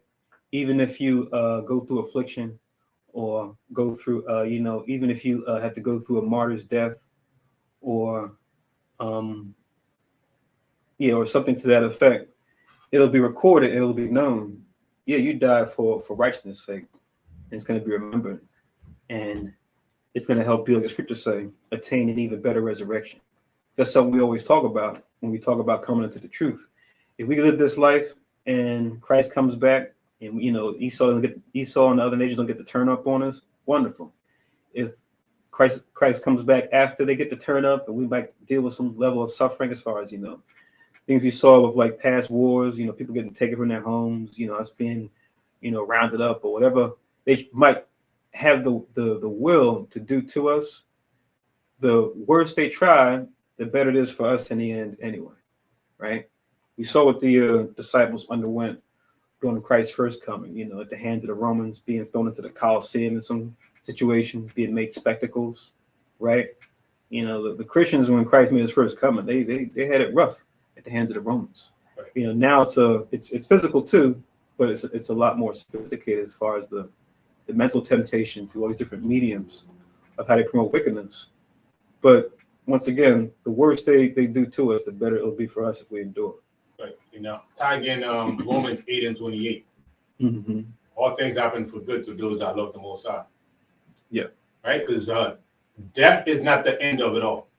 Mm-hmm. And you can, even on the wicked side, you see the Arabs, how they, strap bombs into their neck and then, die, even though for a lie, a wicked lie, right? Mm-hmm. But to us, death is just a transition. Right. Right? Because we know that, the righteous don't die. Mm-hmm. Right? And we come back. Right? That's another class, right? Okay. But again, death is that if death was the end of it all, then Christ is die in vain. Mm-hmm. You Mm-hmm. see what I'm saying? So death is not the end of it all. Death is just a transition for the righteous. Right. Right? For the upcoming kingdom. Come. So yeah, we tell the heathen, yeah, do your worst. Right? We don't ask for it, but if they bring it to us, then we just ask the Most High give us that strength to endure. Right. Like we read, like with Razzie's, for example, right? In Maccabees, just as an example. Mm-hmm. But yeah, like I said, King Saul, just read his story and just meditate on it, consider it, because with greater power comes great responsibility. That's that famous Spider-Man quote. But we see that it's always been there in the scriptures. You're given authority. Most I expect a certain thing, because it really just started with him, fearing the people over the Most High when it came to instructions God gave him, and then what he did. And we can all fall into that scenario, right? So, whether it be King Saul or King David or, righteous kings or kings that, died in righteousness or even died in wickedness, don't be so quick to be like, oh my God, I can't believe King Saul. Like, just read those stories and just meditate on them, because you have to consider your own life. You say, you know what? I wasn't under as much pressure as that king, and I still failed. I still made a mistake. I still said it did something that I didn't, that I shouldn't have, right? And here I was, beating my chest and waving my finger, So just be mindful. Even someone like on the stature of Moses. Oh my God, how could he not give the Most High the glory? Oh my God, careful. You might be in a situation where the stakes are not clearly as high as what it was for Moses, as far as what he was given, and then you don't give the Most High the glory in a moment of weakness or in a moment of forgetfulness, and now you're reminded, oh man, I was pointing a finger at Moses. Now look at me, So just read these stories and just consider, right? That's what I'm saying. Judge the stories, but don't condemn, right? Consider it and say, okay, how can I learn from this? How can I try my best to avoid this myself?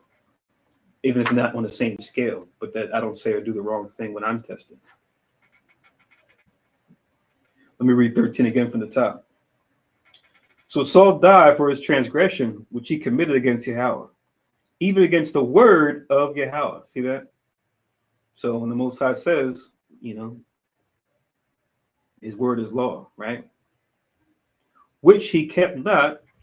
And also that's the story I was talking about earlier, but as far as him, going with the people instead of what God said when it came to Amalek and then cutting them off. If you go back in our past Sabbath service, we actually read that in First Samuel's the actual story.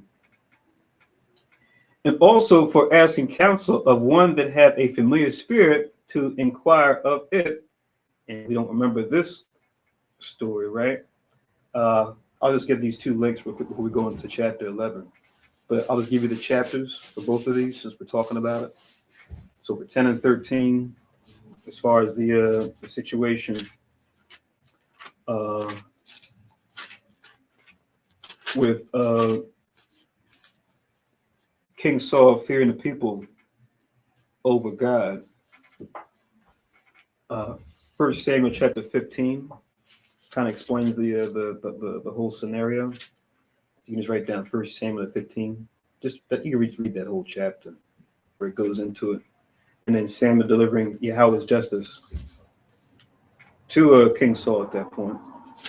And then as far as the other situation,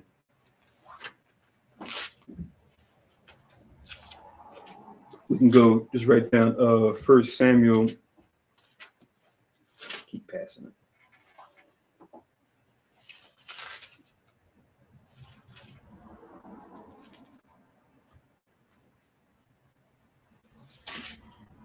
First Samuel chapter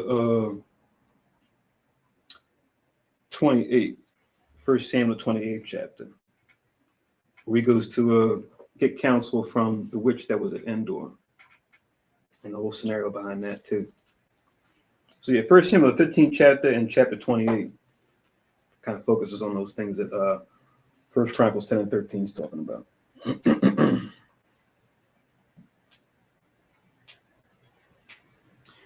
So now, First Chronicles chapter 10 and 14, we'll read that and we'll move on. It says, "And inquired not of Yahweh, therefore he slew him and turned the kingdom into David, the son of Jesse."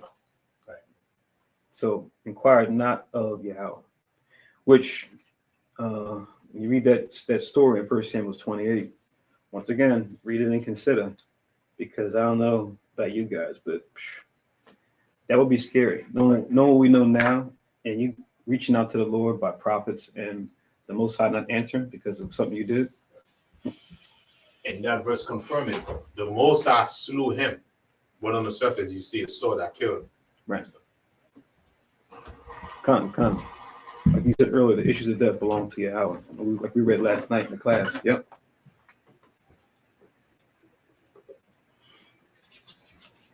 So while the Philistines might have been the whip that the Most High used, it was still the Most High, right? That took his life. So First Chronicles chapter 11 now, and verse 1. First Chronicles chapter 11, verse 1, it reads, "All Israel gathered themselves to David unto Hebron, saying, Behold, we are thy bone and thy flesh." So we're kind of jumping a little bit in time, because after Saul's death, he did have some situations between David and the house of Saul, because even though Saul was dead, he still had his house, mainly led by his captain of the host, or his general Abner, that still fought with the house of David. But as time progressed over those years, the house of Saul would wane or get lesser, but then the house of David would get stronger and stronger. Those that with David would get stronger, and those that with Saul would wane. And then we also get to see David and his men and their character. David in particular, as far as him, even in that conflict between the remains of the house of Saul, those that still fought for him, even in his death. David's desire to seek peace, right? To broker agreement with them to say, look, I don't want to have to kill you guys. Let's just acknowledge, let's let bygones be bygones, and let's just not have to kill each other going forward. To where it was an important thing what David did when it came to him sitting down and breaking bread with Abner, right? To stop that conflict between his house and then the remains of Saul's house, right? So that life could be preserved, right? But we read it before, months ago when we were going through Samuel's. But while some of David's men, right, that were close to him, as mighty and as skilled as they were, some of them were a little bloodthirsty, right? When more civil matters should have been dealt with civilly, some of his top men were out for blood, right? Out for revenge. And it's recorded, and then they had to answer for those things, right, in due time. But yeah, you read that phrase, that phrase he would say quite often, "Oh, you sons of Zeruiah, you beat too hard for me," right? Because they were relative to him, and it's three brothers in particular, Joab being the eldest. It was Abishai, and Asahel was the youngest.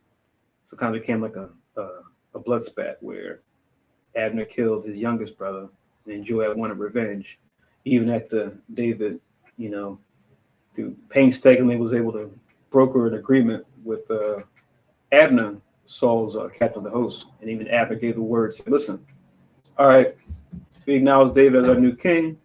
We'll cease from fighting each other going forward, right? May the kingdom of Israel be preserved." And then, even after that, Joab still had to get his revenge, for his brother's death, which it's a tough spot, because it is your family. You can understand like wanting to get revenge. Even the law gives us space for that. But for the sake of peace, what sacrifices should be made. It can be a tough situation to navigate, right? To kind of put your own feelings aside for the greater good.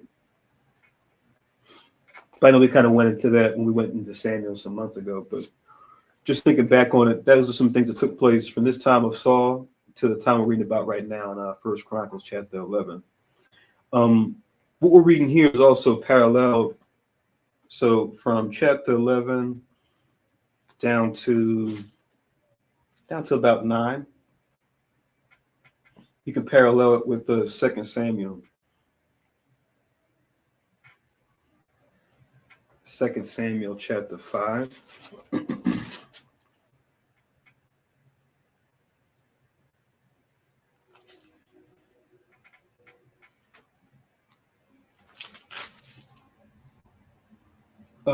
One down to about verse 10.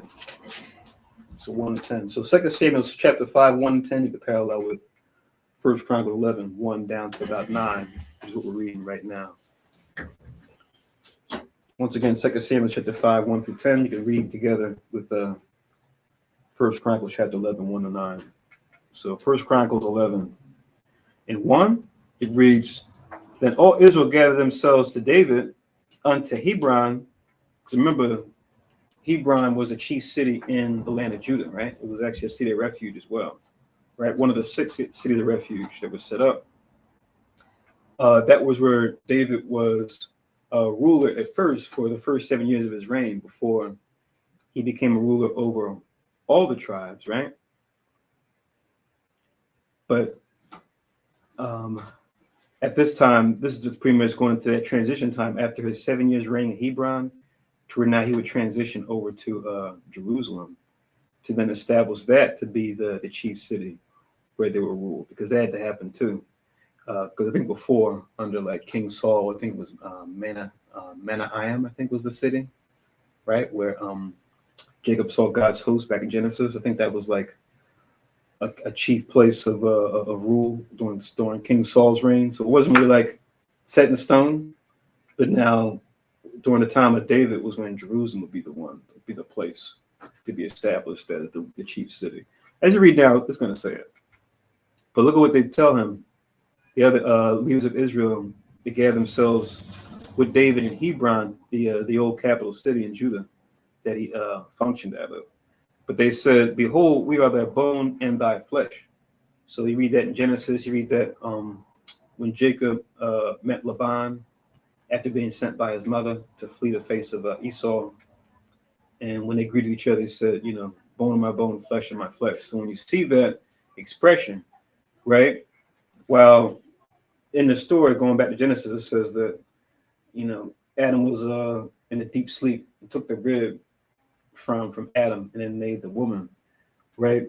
The understanding of that phrase, of that dynamic is, and what it meant was that they were related, meaning they were kindred. They were of the same nation as far as nations before the flood. So you see that bone of my bone, flesh of my flesh. It just did it in a more, It did it in a more visual sense, where it told a story, a rib being taken from his body and then being made into a woman. But the underlying thing we want to take away from that imagery in that part of Genesis is that, Adam and Eve were kindred. And this is something we see throughout the scriptures. We're supposed to marry within our nation during that time before the flood and after the time of the flood with the nation of the Hebrews. We were supposed to marry within our nation. It was a big deal. Even to where you see the concern, even when we talk about jumping forward to the time of Jacob and Laban, you see Isaac and Rebekah saying, "Oh my goodness, our son is out here." He even did it for their son Esau too. "Oh my God, our son's gonna marry these strange Canaanite women. What shall my life be unto me if he does that?" Right? And I think it even tells Esau heard that. It disappointed his mother. He said, "Okay, all right." While he did take Canaanite wives, he took Hebrew wives too. I think of Ishmael. But you see that, throughout the lineage, us wanting to be with our own people, and we see, in these last days and times, there's all types of propaganda out there to get us to not do that, right? To go outside of our people. to make it seem like it's a better bet to go with another nation than to deal with your own. You can just write this verse. I'll read it real quick. This is Genesis chapter 29.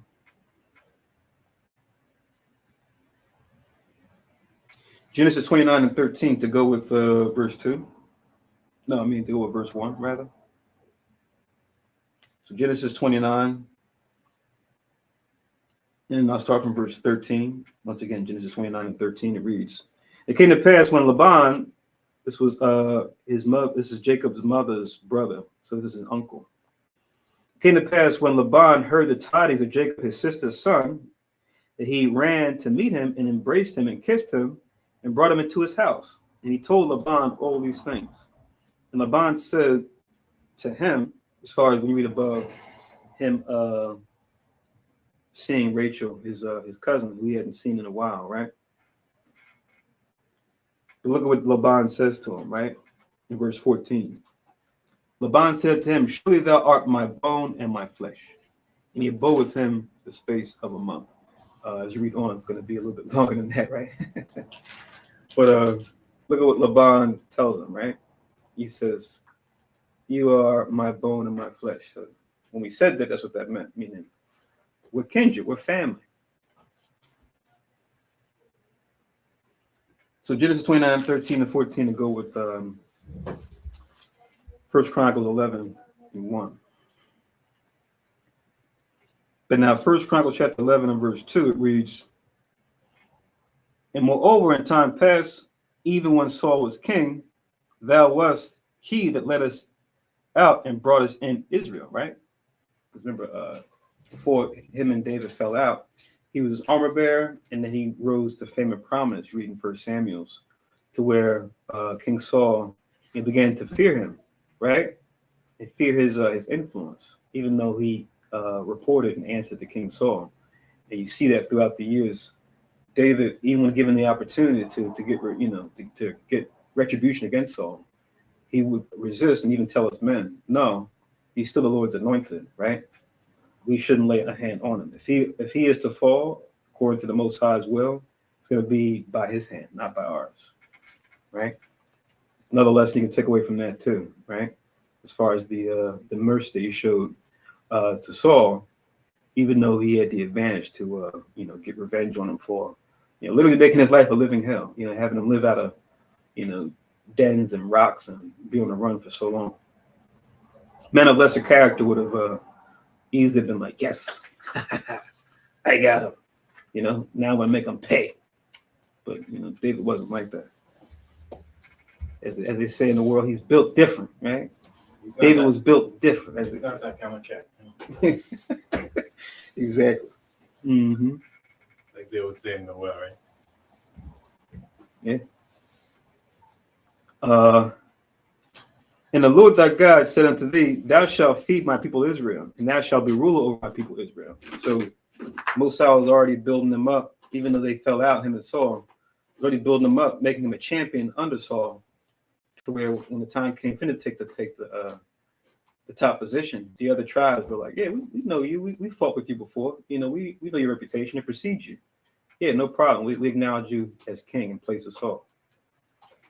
"Therefore came all the elders of Israel to the king to Hebron, and David made a covenant with them in Hebron before Yahweh, and they anointed David king over Israel according to the word of Yahweh by Samuel." Going back to 1 Samuel, I know I mentioned 1 Samuel's 15, where Samuel gave Saul Yahweh's judgment for him not wholly following the word of the Lord. But then in 1 Samuel, the 16th chapter, it goes into this part. So 11 and 3, you can just write down 1 Samuel, the 16th chapter, where he goes to search for Jesse and to find the son of Jesse that Most High wants him to find. It's going to be the next king, when he was still just a young lad, tending over his father's flock. But yeah, 1 Samuel 16 goes into that story. But reading on in First Chronicles 11:4, it says, "And David and all Israel went to Jerusalem, which is Jebus." Remember, it says where the Jebusites were the inhabitants of the land. So Jebus was the name that the Canaanites had given it. And like many other cities, once we took them over, we gave them a new name, right? And even with Hebron, I think if I remember before, if you go into Hebron, and I think we read it, I think we might have touched on it. We were going through Chronicles too. Going back to the time of Joshua and Caleb, I think Caleb was the one who founded Hebron or renamed it Hebron after taking it from, I want to say Arba, who was the head of the Anakims. Because before I think it was called Kirjath, which is like a Canaanite word for city of. So when you see places like Kirjath Sefer, Kirjath Jearim, Kirjath Arba, people saying the city of, and then whatever that person or place was, right? So you had the Canaanite names that they gave them, and then we took them over.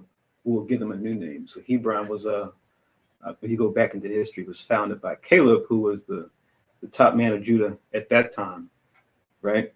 But now we got this capital city being established that was called Jebus at first after the Jebusites, but then after we took them out, we'll rename the city.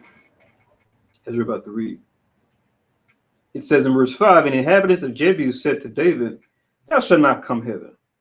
Nevertheless, David took the castle of Zion, which is the city of David." So even giving or putting his name on it once they took it, once they tried to resist him, right? And said, "Nah, you're not gonna come here."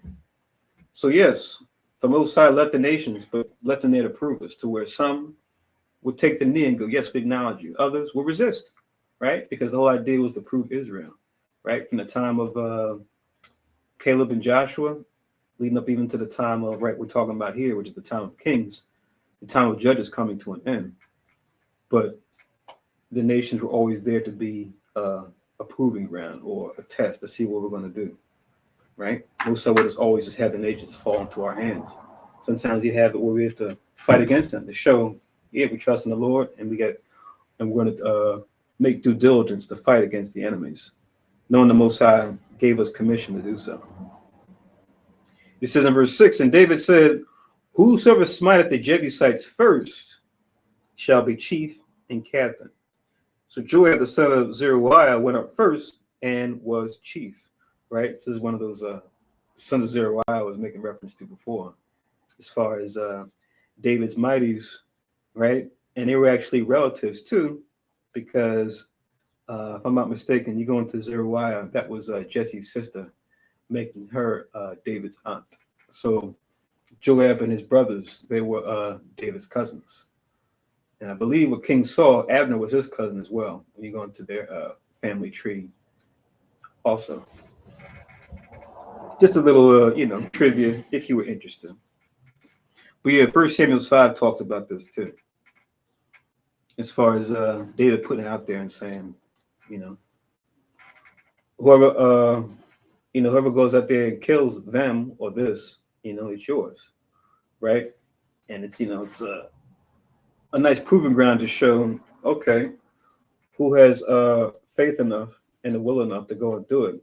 They're trusting the Lord. So it's kind of like, a big way to establish not only your prowess, but also your faith and trust in the Lord, right? By setting it up that way. So it says that Joab was made chief, because you go into Joab of the sons of Zeruiah, he ended up becoming David's captain of the host. But there were other mighty men of David as well, as we're going to read about in this chapter, that did many feats.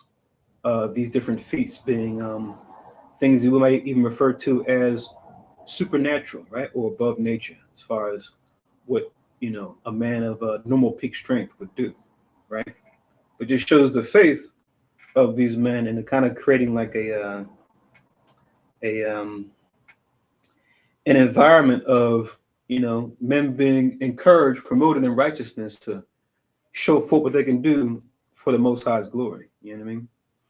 So while we have these names to be remembered, it was a little bit different than, say, with the other nations, where it would be like, yes, I was that king. I was that general who slaughtered thousands. But ours is a little different to where, yes, we we boasted, but it wasn't in the thousands that we killed, but it was in the fact that the Lord fought for us, and that's what established us, right? So it had that spiritual component to it as well, to where the Most High established righteous killers who weren't just like bloodthirsty, but were set up in that what they would kill to establish the Most High's righteousness, right? First for the land of Canaan to fully establish it, and then for the nations to deal with them as well, as far as those that wouldn't just take the knee and pay tribute. Those that didn't, they would show forth their valiantness again for the Most High's name to then go and fight them, right? That's the difference, as opposed to the heathens that would just say, yeah, I want to get a name for myself, you know, for, you know, the king that I fight just for gain and, you know, and for influence from my own end. When we did it, it was to the glory of God. So once again, it's easy for people to look at how we fought battles and how other nations fight and go, oh, it's just rise and fall of empires, you know. It's just whoever's, you know, got the key power at any given time, right? You kill, we kill, and it's like, but no, the why is different. But for a lot of folks that gainsay or just don't understand, they want to lump them all together and be like, yeah, David was just some bloodthirsty tyrant, just like any other, you know, ruler, like a Genghis Khan or like a Attila the Hun, like an Alexander. And it's just like, no, it's different when you read about what they were fighting for, the why behind why they fought, and even how they tried to avoid fight under certain circumstances, operating within the guidelines of the law. And as we read through Chronicles, just like we read through Samuel's before, we see examples of that.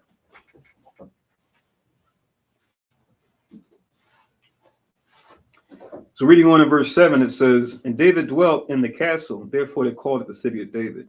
And he built the city round about, even from Millo round about, and Joab repaired the rest of the city, right? So they had to take it, inhabit it, and then, you know, change it up, take out whatever was there before that the Jebusites had, and then repurpose it, reestablish it as our city now, and then even be named after their king now, who their new king now, which is David. It says, verse 9, so David waxed greater and greater, for Yahweh of hosts was with him. Right? So the Most High was with them as they were establishing themselves and building up themselves. So now, as you read on, it's going to go into other mighty men that were with David that fought, and the different feats that they had carried forth. Like I said before, that we could look at and say, wow, that's like very unusual, right? But that's something you wouldn't, you know, normally see every day with men, even men in top physical condition, right? That even goes beyond that, because we're operating in the spirit, really taps into what we can really fully do as men. It also speaks to how far we've fallen due to sin, right? As far as how long we live, as far as our capability. But let the heathen tell, you know, we're better than we've ever been before with all this technology around us, right? Like we were talking about earlier, kind of, right? With the AI and robotics here, we can augment our mental and physical capacity. But little do we realize, with the Holy Spirit, we can do all that and then some, right? If we trust in the Lord and trust in his guidelines and constantly meditate on the law day and night, we could tap into that potential and truly become not just heroes, but real, true, you know, living, breathing superheroes for real, right? Super, the prefix just means above, right? So here that's above, just like supernatural, above what will be considered the natural course of things, right? As far as the laws of physics, the laws of chemistry, as we call them now, etc. So we were doing some miraculous things. We're going to read about that as we go down. And it was because the Most High was with us. So that's the thing we can always trust in. That's the thing we can always fall back on. That's the thing we always want to be motivated to lean on, right? While we may have these artificial things that our people and other nations may have developed, as far as science, technology, like we're talking about before, AI, and robotics, and how those two fuse together. But don't be, you know, taken back by those things, right? Be encouraged by the source of power that we have, that we're already connected to, and what that can bring, right? And how the Most High can be given glory when we tap into that, right? And it makes you think of the, if you guys remember the old Star Wars movie, it's one of those scenes where if you look at it again, while in the truth, you kind of read between the lines where it's the Empire and they're talking about the Death Star and how they, are putting the finishing touches on it. And you have one of the generals boasting about, oh yes, we can take out those rebels so easy with this this Death Star that we built. It's pretty much like a planet that was like a floating tank, right? To keep it simple if you guys aren't familiar. But then there's a part where Darth Vader, who's tapped into the Force, right? Which in this scenario, we could look at the Force as being like the spirit, like I said, for the context of of what he's about to say. But he says, you generals more or less don't be taken back by this terror that you've made with your hands. He's like, the power to destroy a planet with this is nothing compared to the power of the Force, right? So once again, reading between the lines, knowing the truth, you can say, oh, okay, regardless of whatever George Lucas, whoever wrote that scene meant by it, we can see the underlying message of what the scriptures have already said when it comes to, the might of man is always limited. We can build so many things. Even the Most High gives us that ability to build, whether it was then or now. But that still always falls short to what the Most High has created, right? Hence the Holy Ghost or the Holy Spirit, right? And then they kind of have like a little tiff afterwards. We had to doing the Force choke on, if you guys remember that scene, right? Where the guy's like, oh, you talk about this religion of the Force, because I guess at that time, a lot of the Jedi had died, and people didn't really know about it like that, except those who were part of that inner circle, like Darth Vader and the Emperor. But then he starts doing the Force choke, talking about, I find your lack of faith disturbing, right? If you guys remember the old Star Wars, you remember that scene. But that part where he says, the ability to destroy a planet with the Death Star is nothing compared to the power of the Force. That's the main thing I'm getting at with the reference.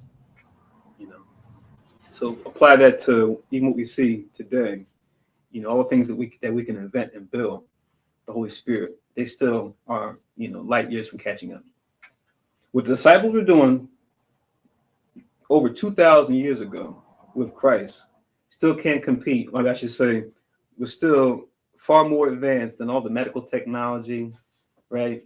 Surveillance technology, all different things that we built to, augment our five senses and our reasoning, right? It's still trying to catch up to what the Holy Ghost can give us. So speaking of the Holy Ghost and what it can give us, let's continue. This is verse 10. It reads, these also are the chief of the mighty men whom David had, who strengthened themselves with him in his kingdom and with all Israel to make him king according to the word of Yahweh concerning Israel, right?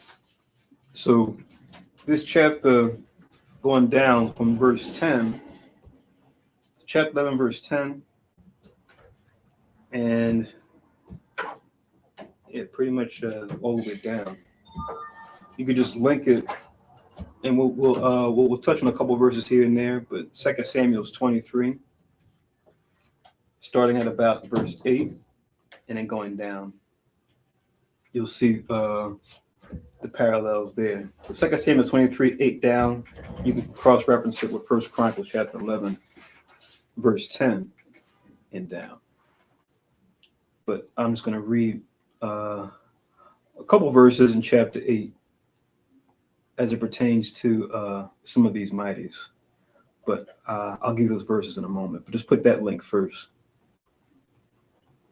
So let's go to, let's continue reading. It says in verse 11, and this is the number of the mighty men who David had. Jeshobeam, a Hachmonite, the chief of the captains, he lifted up his spear against 300 slain by him at once, right? So now it mentions this Jeshobeam or Jeshobeam, right? So when we talk about the first three, because you'll see not only the first three being made mention, but you'll see other three being mentioned as well, right? So this being one of the first three of his mighties, this Jeshobeam. Then it mentions in verse 12, it says, and after him was Eleazar, the son of Dodo, the Ahoite, who was one of the three mighties, right? So David had a big army, but then within his army, he had like elite soldiers, right? He had his 30, but then amongst his 30, he had a top three group of soldiers, right, that were able to show their valiant acts. And yet another three, too, who weren't at the same level as these top three, but they had a name as well, right? And right now we're reading about those top three, this Jeshobeam and now this Eleazar. It says in verse 13, he was with David at Pasdammim, and there the Philistines were gathered together to battle. And there was a parcel of ground full of barley, and the people fled from before the Philistines. And they set themselves in the midst of that parcel and delivered it, and slew the Philistines. And Yahweh saved them by a great deliverance, right? So just a cross-reference for verse 13 real quick. As far as the place I think that it mentions.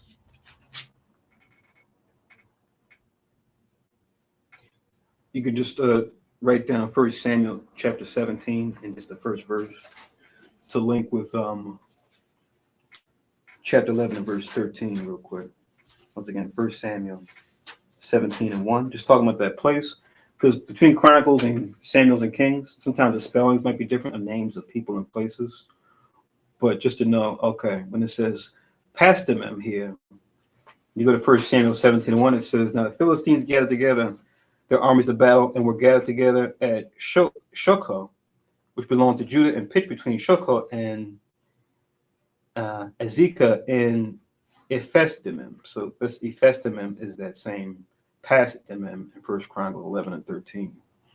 When you read down to 1 Samuel 17, it's going into when David, who was Saul's, was under Saul's command at this point, he makes a name for himself at this juncture, right?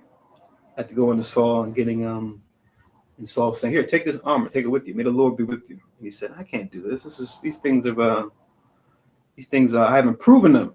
So David said, "I got to use the tools that I'm familiar with as a young shepherd. I got to use my tools I'm familiar with and use that." And the Most High is a beautiful story when you read 1 Samuel 17, to where Most High can give or take the thing that you're familiar with and then make those things which might come off as like small or diminutive, make those things be larger than life, till they get a victory against a much stronger opponent. To where even to this day, you see the David and Goliath motif come up in all different types of situations, right? They'll say, "Oh yes, he was like a David, or he was like a Goliath," when comparing a smaller underdog against a larger, bigger opponent, regardless of the environment or the dynamic. So it's one of those stories you see people even, reference to this day, either directly or indirectly. Before we read on in verse 15, let's go to 2 Samuel's real quick. 2 Samuel's 23.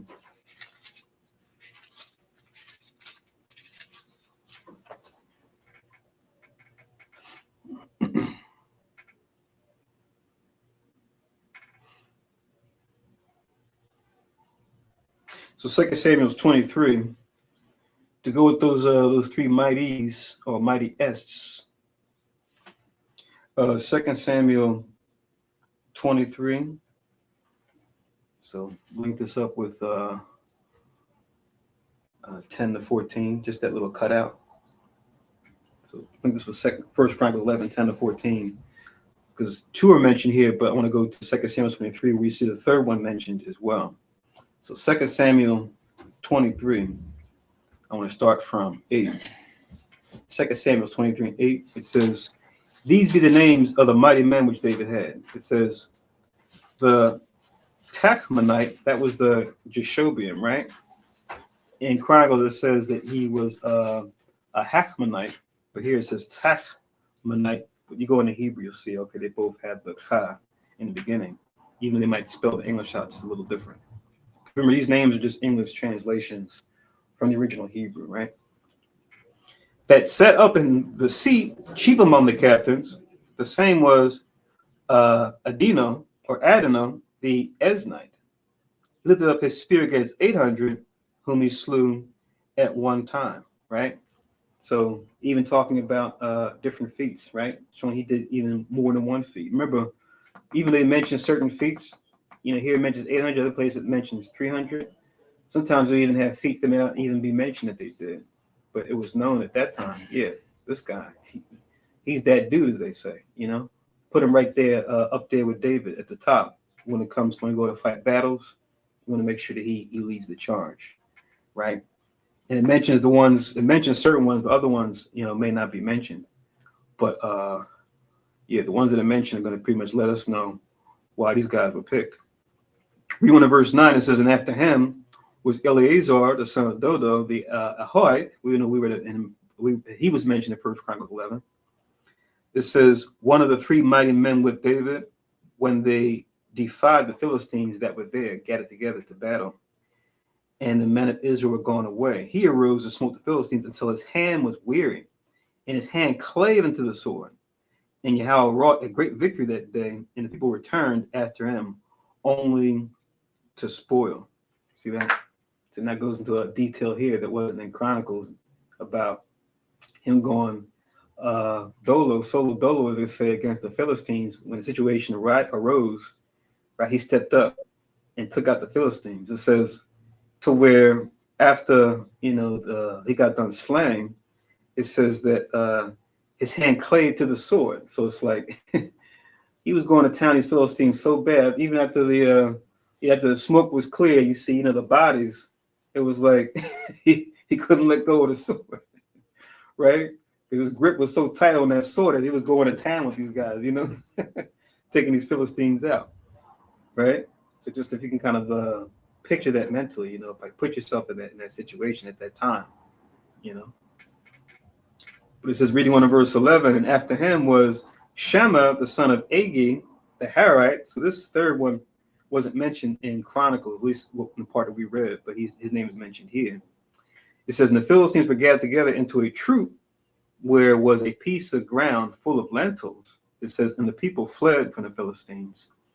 But he stood in the midst of the ground and defended it and slew the Philistines. It says, and Yahweh wrought a great victory. And 3 of the 30, and then it's going to, let me see.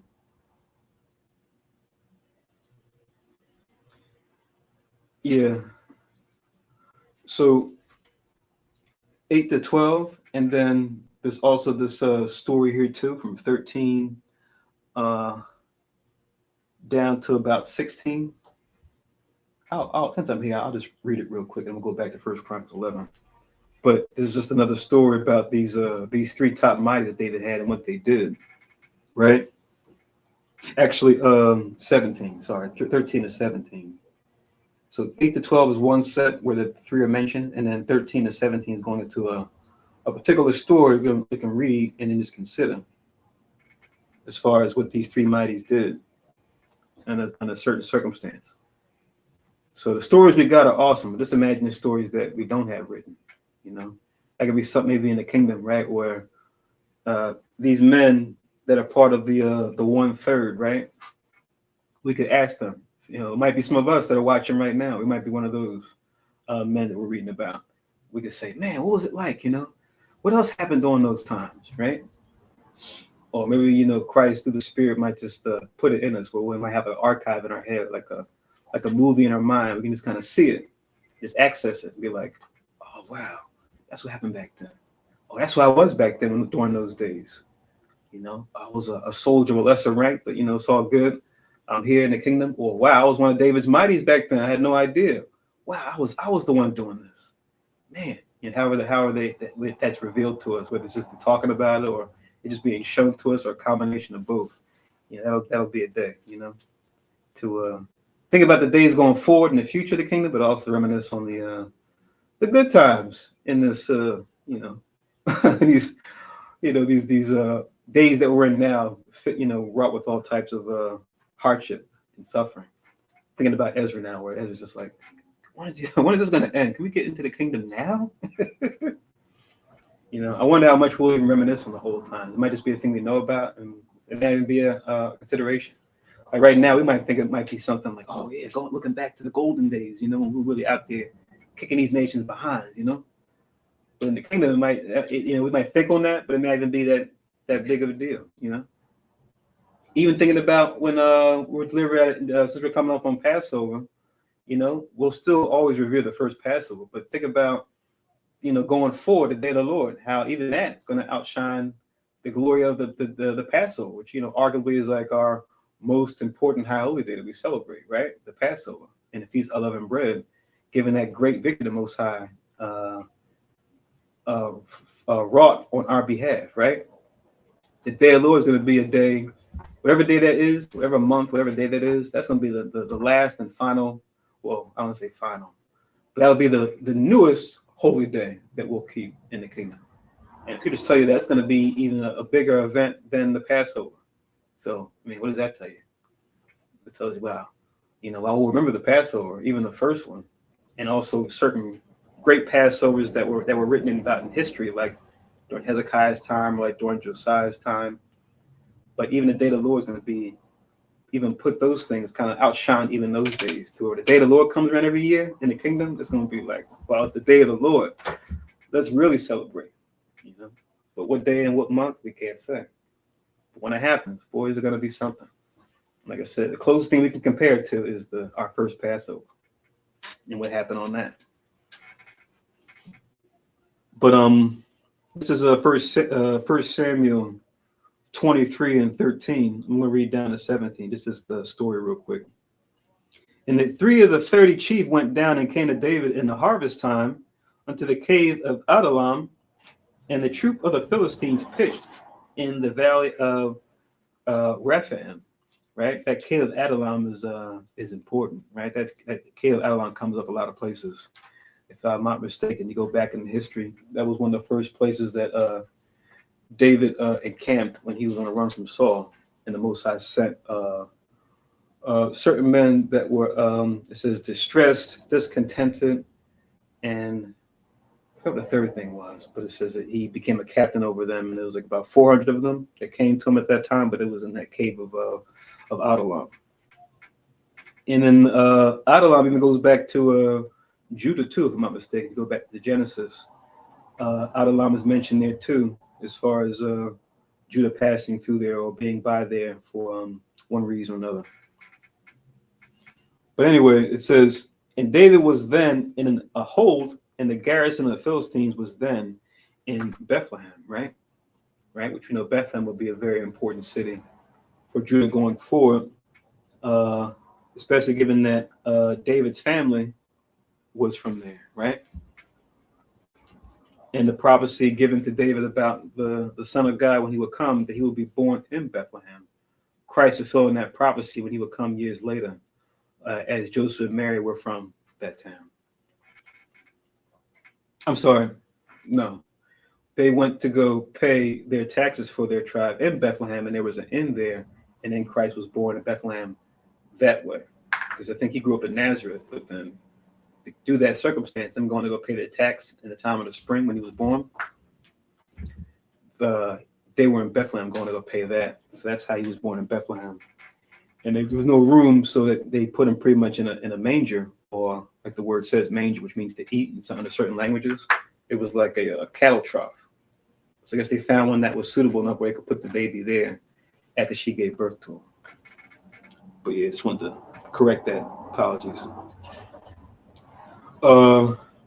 Reading 1 to 15, and David longed and said, "Oh, that one would give me drink of the water of the well of Bethlehem, which is by the gate." Right? So David's kind of put it out there like, oh man, they got a nice well there. Wouldn't it be so nice to just have a drink of that water, right?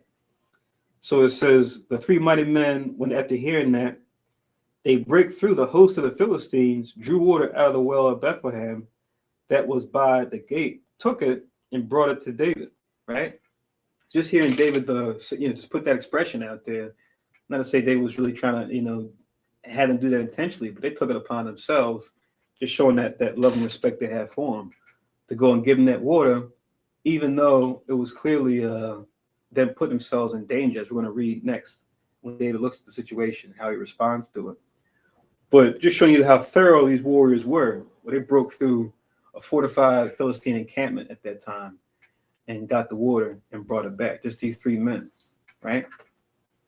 Just showing, like we talked about before, that supernatural level of power that we had, right? When we were in tune with the Spirit, doing things that, today they would refer to as, miraculous, right? With that spirit of might, it can do amazing things, right? It says, nevertheless, he would not drink it thereof, but poured it unto the Lord. So the water they brought back, he poured it into the grounds. Now, reading it initially, you might look at that and go, what? They put a lives on the line, they gave him some water because he was thirsty, and he poured it to the ground. But let's see why David did that. Let's see if we can put 2 and 2 together. Verse 17, and said, be it far from me, O Yahweh, that I should do this. Is not this the blood of the men that went in jeopardy of their lives? Therefore, he would not drink it. So if we understand the law, right, you can just write down, to go with this, just write down Leviticus. It's in more than one place, but you can write down the one in Leviticus, chapter 17.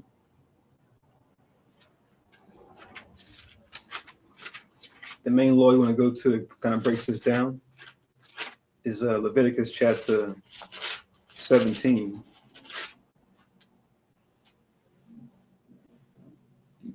Ten down to 16 is the whole thing. But this law pretty much goes into the specifics behind any blood of any kind, right? They're not supposed to eat or drink it, right? So if it's in liquid, you're not supposed to drink it. If it's congealed blood, right, you're not supposed to eat it. You're supposed to pour it into the ground. And it explains that what? The blood is the life of all flesh, right? And because of that, we're not supposed to eat it. Even when we did the different offerings, right? The sons of Aaron did when we brought offerings to them, right? For the ones that they cooked the meat as opposed to not just being utterly consumed like a burnt offering. For the other ones, it talks about what? When they would slay the beast to be given for an offering, they would pour the blood into the ground, right?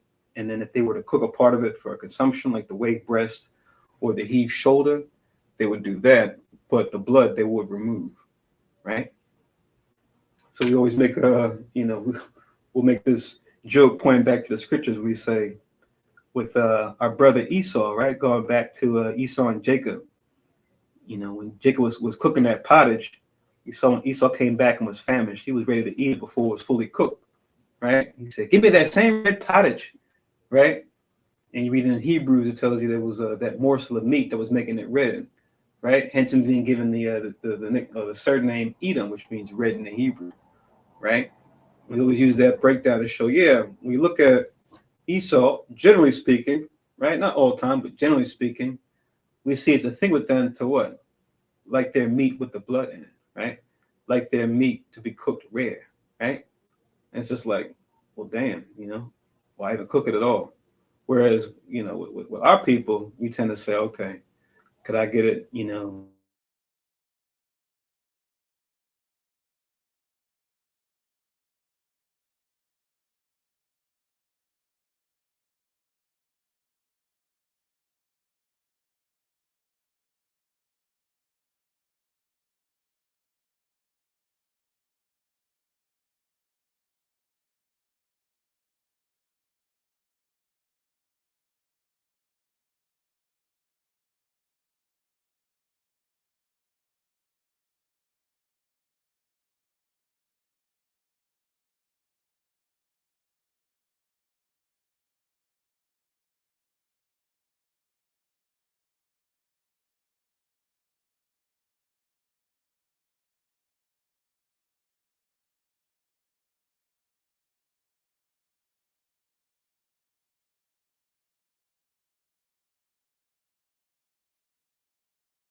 Uh, Shalom. I'm so glad we had to reset this thing.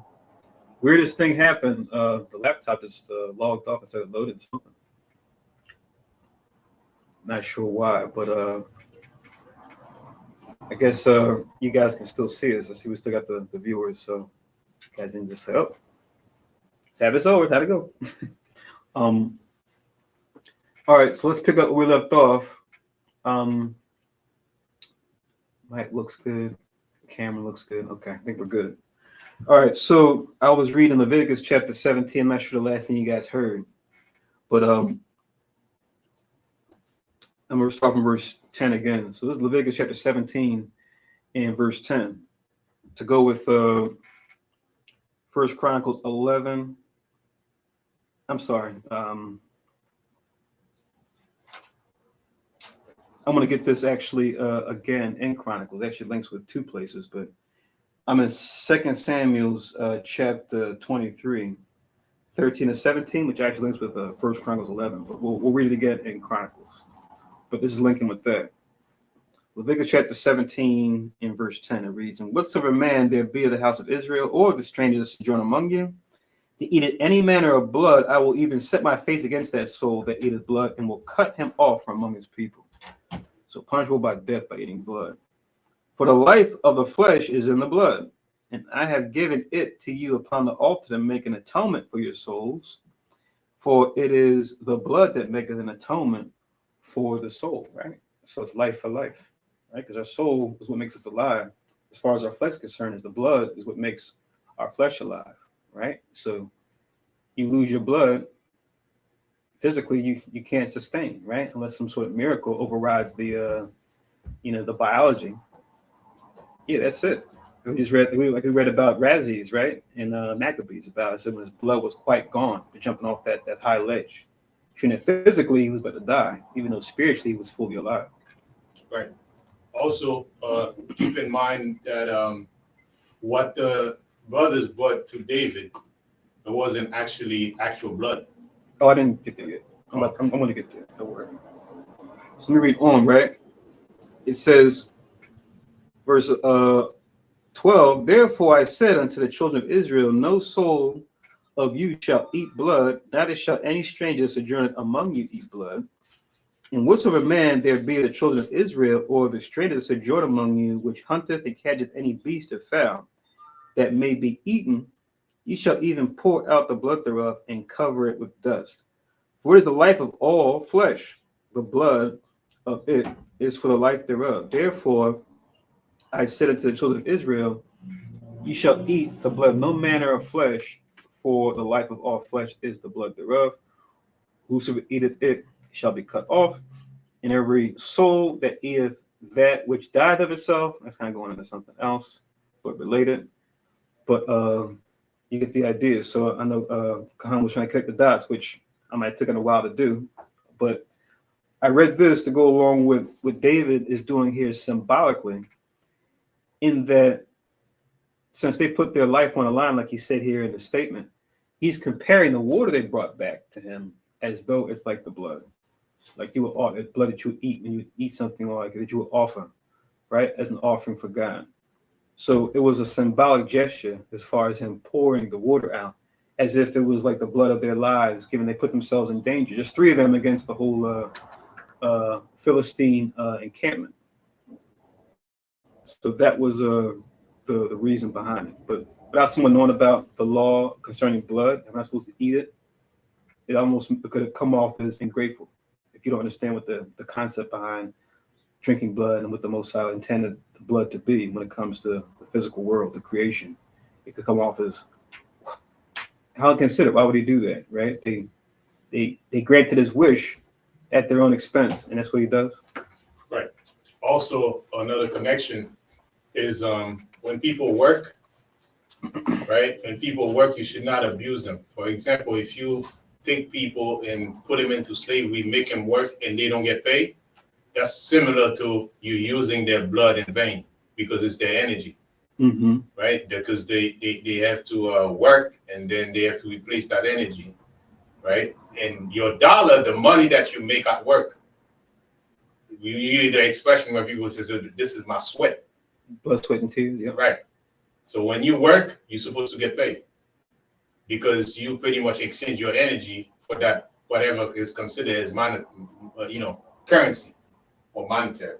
And that's why even when using your money, you have to be careful how you use it because you're giving your energy away that you work for in vain things.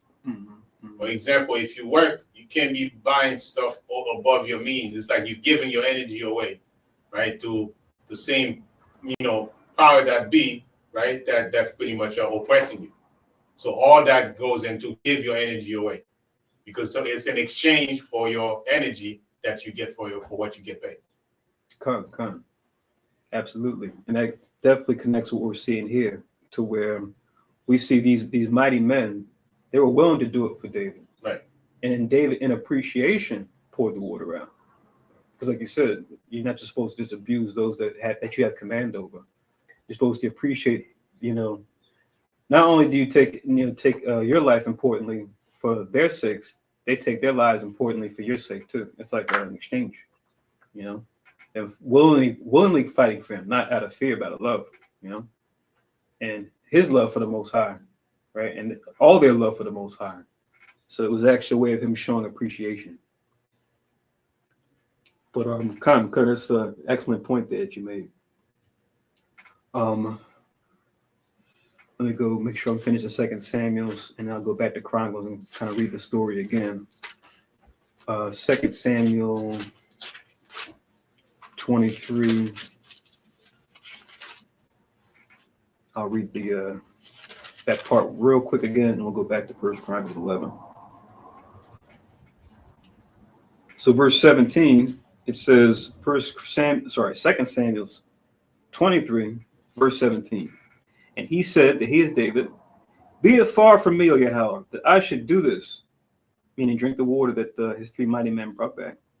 Is not this the blood of the men that went in jeopardy of their lives? He's comparing it to, like we read about the law concerning blood.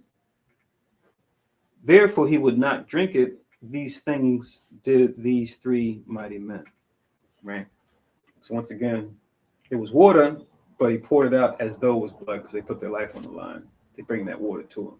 So it wasn't to spite them, but it was to show his appreciation for them to be willing to do that on his behalf. Right? And that seems like a strange situation, especially in the West. And it gets stranger and stranger every year, every decade, every period of time that goes by to where you hear stories about, oh yeah, I love my boss, right? I love the company I work for. I'm able to do what I do best at the company because everybody may not want to be a manager, but due to unrighteous dealings, people being slighted, now people, whether they want to be a manager or not, they're like compelled to want to say, you know what, I want to. In some cases, they say, I have to start my own business because I can't afford to work for anybody. Because when I did that before, I was misused, I was mistreated, I was mishandled, right? Like you were saying earlier, Kahan, they took my blood, sweat, and tears for granted, right? Now I feel some kind of way. Now I don't want to be in that situation ever again. And for someone to want to become an entrepreneur, that being the why behind it is horrible. It should be a thing of you willingly want to do it, right? Because you might have some other ideas, and you might want to create a similar company that provides, say, a similar product or service. But you being pushed to that because of lack of trust for people that that you work for that have command over a certain aspect of your life. That's horrible. But you see it all the time in the West. You see it all the time here in Babylon the Great, right? People's life just being taken for granted. Their clock in, their clock out, week after week, month after month, year after year, right? 15 years, 20 years, 30 years for the company. And then due to unrighteous dealings, the company goes under due to some sort of fraud or some sort of, people at the top skimming, taking pensions away, taking retirements away. And people just like, what the hell, man? It's my whole life, man. You just pissed my whole life away. It's a serious matter, man. And like I said, we see, the body, the human body, metaphorically of America, reacting, right? You see different things that happen. Sometimes they get media attention, other times they try to keep them in the wraps. I know the hottest item as of late is our boy, was it Luigi? Luigi, what's his name? Mangione. I'm not sure I'm saying his name right. The United Healthcare shooter, right? They shot the CEO, right? And people are, you saw how quick the people were went in and they looked at the murder, but they looked beyond it and said, well, why? Right? You see folks already looking behind, the cover, right?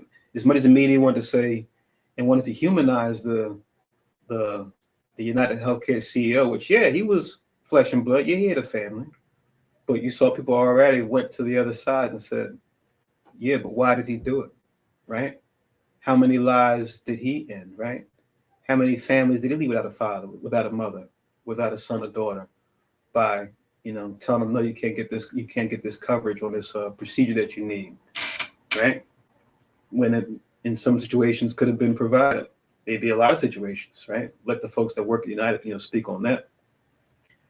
But yeah, people hop right on it and saw and read between the lines, even to where you have people making this Luigi guy a hero, right? Saying, yeah. So it's as people say, these are strange times we live in, right? But we know the truth. We know the root cause behind all this, right? It's the absence of the Most High's law and justice, right? These are the root cause for all these things, right? You can go across industries, not just healthcare, and see these things and see people feeling some kind of way, right? When it comes to those who have command over them, those they report to at one capacity or another, and the lack of trust that they have for them. So we want to have this kind of thing where if you work for somebody, you want to have a level of trust like you see here, like how the men trusted David as he trusted the Most High. But let's go back to 1 Chronicles 11. Now I'm in verse 15. I'm going to read that section again. Same section that 2 Samuel 23, 13 through 17 talked about. I got Leviticus 17, 10 to 16 as a link. But this is 1 Chronicles chapter 11 and verse 15. It reads, now 3 of the 30 captains went down to the rock to David, unto the cave of Adullam, and the host of the Philistines encamped in the valley of Rephaim. Right? So they're even in the valley too, to where they could, they were encamped and they could see who was going out, who was coming in. Just, adding weight to the this valiant act these men did. David was then in the hold, and the Philistines' garrison was then at Bethlehem. And David longed and said, oh, that one would give me drink of the water of the well of Bethlehem, that is at the gate. And the 3 break through the host of the Philistines. Oh, something else came to mind too, right? Given that, you read about the wars that we fought with the Canaanites and other Hamites, other heathen, that the borders changed a lot of times, right? Where some places we had control over, and other times we might lose control over during a certain situation, during maybe a ruler that wasn't going about things righteously, and then we went and conquered it back. We read about that a lot in Maccabees. But even considering David and him saying this, think about how personal it is for him, right? Yeah, this is my hometown, right? This is where I'm from. But now look, the Philistines got it locked down, right? So I'm sure I wouldn't be surprised if the men, knowing where he was from, they said, oh man, it's his hometown. He just wants to drink water from his hometown that now is being occupied by the enemy. So I don't know if we ever brought that out before, but it's something that easily look past if you don't think about it and go, oh, wait a minute. Damn, that is where he's from, right? Jesse and his brother, that's where they're from.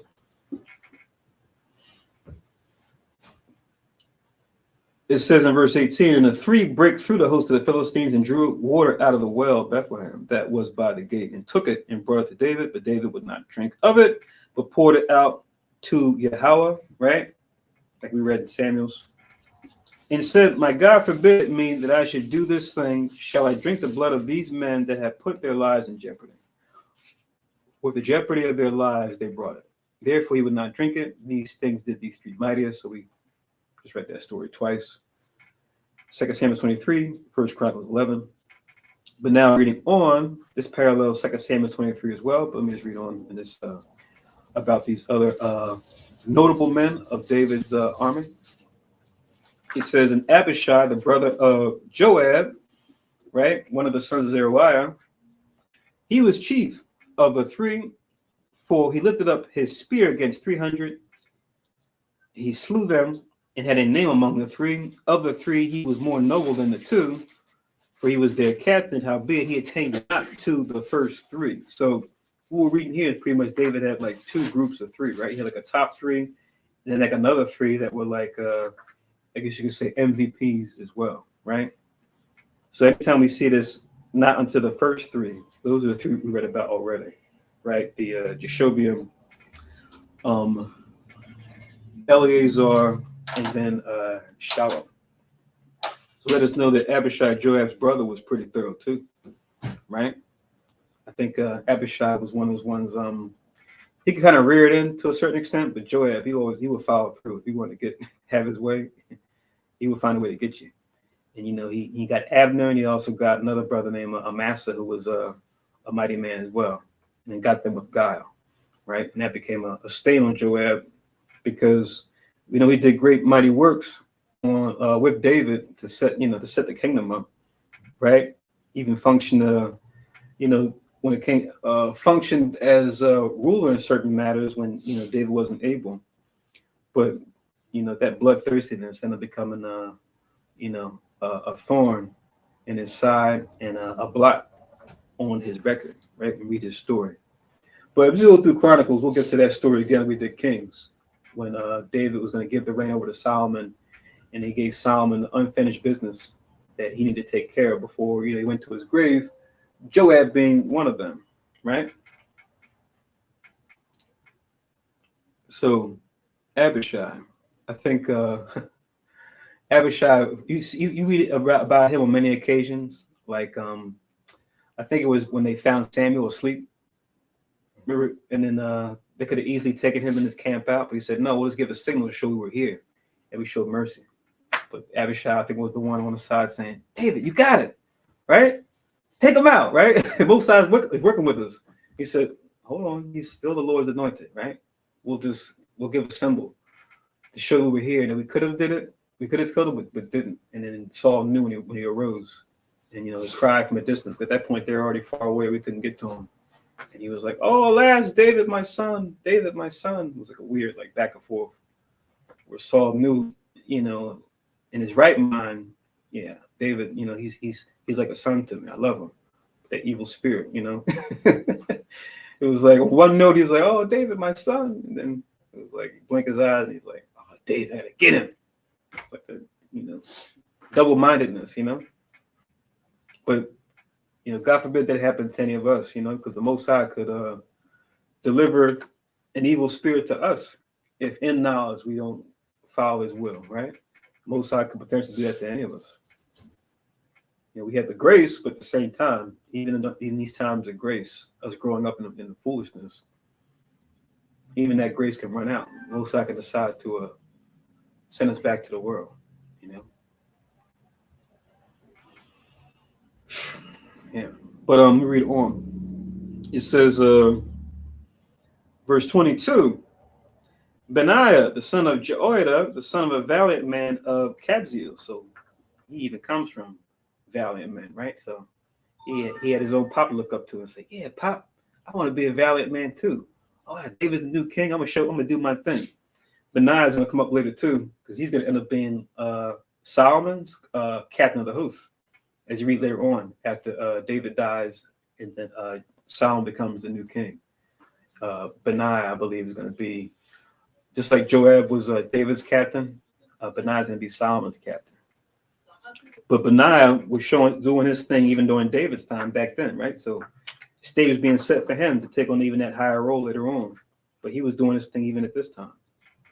So it says, the son of Joiada, the son of a valiant man of Kabzeel, who had done many acts, he slew 2 lion-like men of Moab. Also went down and slew a lion in a pit in a snowy day. Check that out. So it says 2 lion-like men of Moab, right? So all the nations, right? They all got their thorough warriors, right? So the way they describe these Moabites, these guys were no joke, right? So it says they were 2 lion-like men. So I said, I guess, and you see it sometimes in those old kung fu movies where you see Moab with a beard, but it's like you tend not to see Moab with a beard like that right now. You tend to see Moab with like they're usually diminutive in stature, not all the time, but tend to be more diminutive, smaller with the clean shave, But yeah, Moab can grow a beard too, in case you forgot. You go into like before they start taking on more of the Western aspects of culture. You go into their old culture, grow their hair out, grow their beard out, and like I said, those kung fu movies you see sometimes with those masks, those kung fu masks, those emperors, you see they would grow them out. But then you go into the monks, they have a bald head and a bald face. You're like, oh man. I think there's even a scripture that talks about that. Moab shall something about Moab and baldness. Let's see if I can find that verse. Right, you go to Tibet, right? Because they had the conflict between the CCP government and the Tibetan monks. You get the bald head with the bald face, but it's like, no, Moab, you're supposed to grow your hair, you're supposed to grow your facial hair out, man. You'll see it in those movies sometimes. You have Moab with the beard. You go, oh wow, okay, all right. That's how they look when they're, in their culture. At least the way they're supposed to look anyway, according to the law. Damn, got me thinking about it was Ammon. That's a different scenario, but yeah, I won't use that example. But and not only that, it says it slew a lion in a pit on a snowy day. So like use a scripture to show that you look at the on the earth, the different lines, the tropics, the different tropic lines, where it talks about weather and how weather is and during different parts of the earth. Jerusalem is, I think, at the same level that we're at here. You go and draw the line, so they experience the full wave of seasons in that part of the world, just like we've experienced the full seasons here in the Northeast. I know all you guys may not experience the same thing. A lot of our watchers are in the Southeast. You guys have more of that warm weather, but when you look at on the map where Jerusalem is, it's comparable to like the northeastern weather patterns, to where you have the hot summers, but also the cold winters too. To show you that they had snow over in Jerusalem, right? What was that? Gotta see the sister made the comment. It's true. Yep. Right. She said the Moab's getting the hair to look like us now, right? Yeah. I see Moab with the what do you call it? Cornrows, you know what I mean? Let's not even talk about Korean Moab. Was it the K-pop movement? I'm looking at some of these artists over there with these K-pop artists that are like blowing up now. I'm like, this is just early 90s New Jack Swing, but just done by other nations. Like they're taking all the groups that we had in the early 90s here and just doing it over there with the style of dance and the singing styles and the whole like groups doing like different dance moves together and all that. I'm like, this is New Jack Swing in the Far East. Like I said, with the formal dress, the style of singing, all that kind of stuff, man. And, little skimpy outfits, unfortunately, for the girls. But yes, I see it. It's just, got the LOL. Yeah, man. And then see a lot of them getting into the hip hop too, and the trap music and the drill, where they're like rapping, but they're rapping in like Korean, or rapping in Japanese, rapping in Chinese, Y'all can speak Chinese. Oh, right. Forgot about that guy, right? I think he was with the Rough Riders for a little while. He kind of disappeared, but he's probably doing all right in China, because you know how the heathen do. They'll come up off of our culture, make a nice little chunk of change, and go back home and kick their feet up. Set up a little storefront, a little foundation, and they're good to go. You won't hear about it. You look them up, they're like, oh wow, he's got a whole setup over there. And it's like, yeah, thanks to you guys. Tell you, man, like you were saying earlier, Kai, right? What a lifeblood, man. Amongst the nation, what a lifeblood. And the heathen know it, and they say, let's see what we can we can drip drop these Israelites, take something from them and use it to build ourselves up. And that's where, Israelite culture comes in, right? Like you're saying with the hairstyle. Mm-hmm. Yes, indeed. But 1 Chronicles chapter 11, reading on, like I said, Benaiah, this brother was getting busy. Check out verse 23. It says, and he slew an Egyptian, a man of great stature, 5 cubits high. Wow. Anybody know how long a cubit is? I know we go over this. We read about the Goliath, right? We talked about how tall he was, right? Who remembers how long a cubit is? Anybody? There's actually a way to measure it against what we have now that makes it kind of simple to do the math. Anybody remember how long a cubit is? You look it up in the Bible dictionary. Okay, I'll put it out there in the chat like I did for the what day and what month we're in. But we'll just say for now he's tall. But if you guys can look up what a cubit is and put it in the chat, and then we'll do the math. So you got a picture. Damn, this was a tall guy. Like we said, the heathen, we know they're like a drop in the bucket. We know this.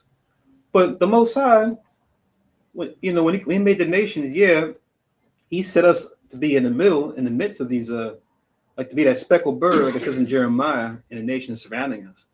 But he gave them certain people that we could, fight with or contend with, right? Because what good is it? Most High made nations to prove us, and they're just light work every day. We go out there, we just slap them. Get out of my face. Get out of here, my land. And the Most High to give them some thoroughbreds too, where it's like, oh, we got to put in some work to take these guys out, right? Most High didn't give us chumps to fight with, right? He gave us some decent sparring partners. But the test still is to see if we're trusting in the Most High ultimately, to where when our physical strength does fail against them, the spirit kicks in, and then the Most High to show his power gives us the victory, and then we acknowledge, yes, it's through the Most High that we dominate the nations, not just because of our own strength.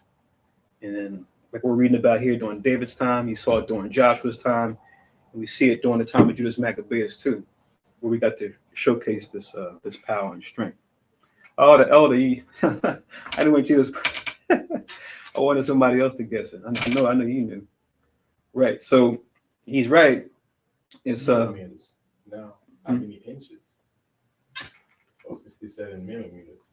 Right. He put it in front of it. You see, 18 in front. Oh, He put it in inches first. So 18 inches, right? We could do that math easy. That's the sister said still looking.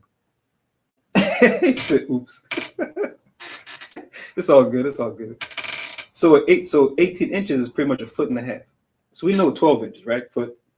Just that and a half is pretty much 1 cubit. So it makes the math kind of easier, right? So 5 cubits is pretty much 18 inches times 5, or a foot and a half times 5, right?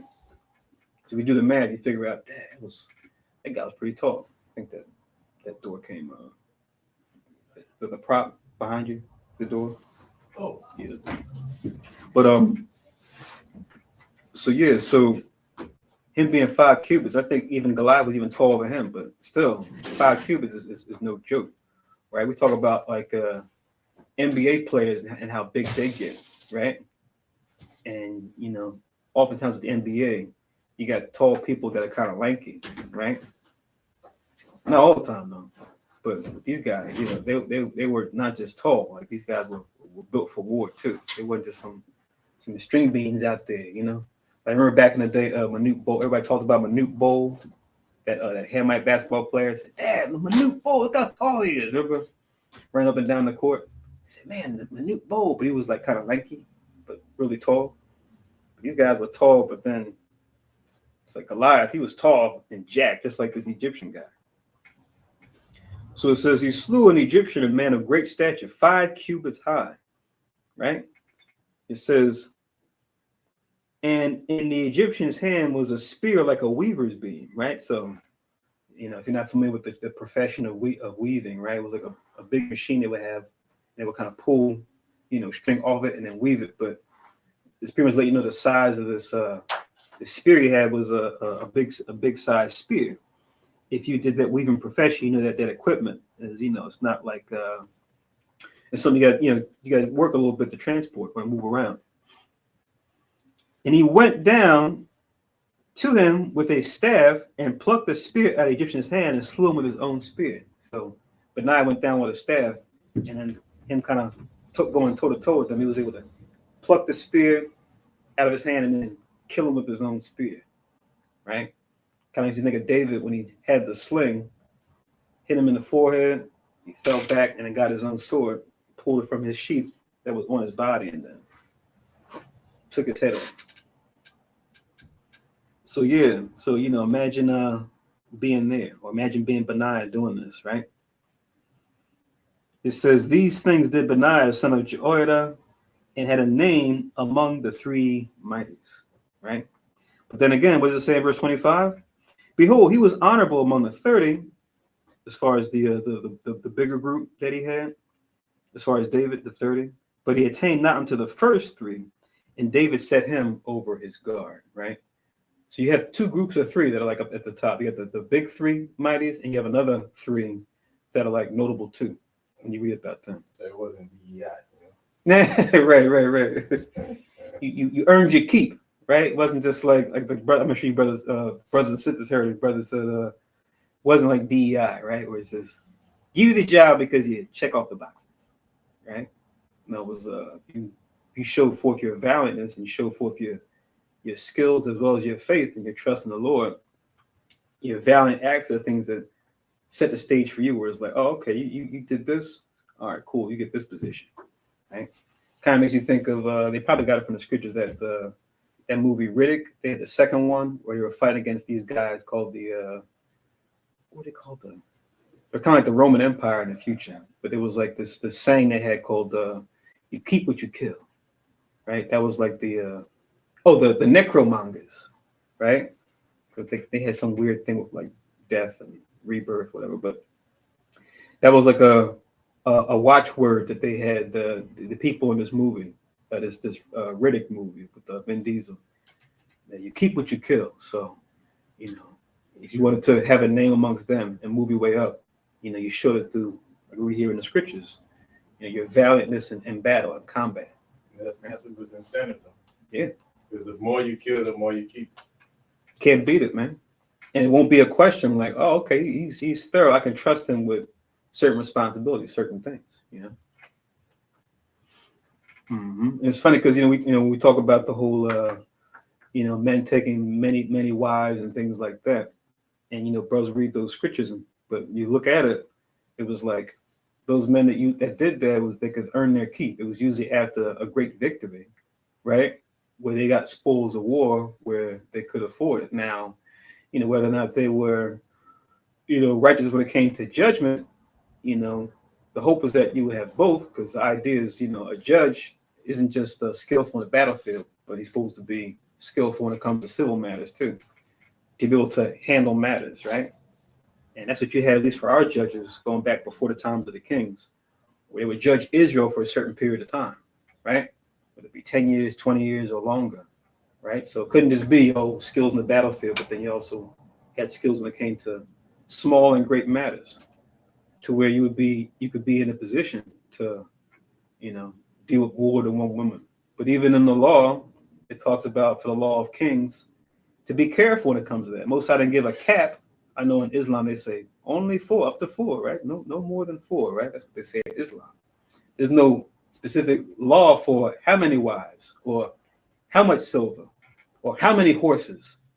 Most I just says do not multiply them, and he goes into why, because it could take your heart from me, and you go astray due to your riches, due to your all the things that you got, these glamorous things. And today we see the same struggle, right?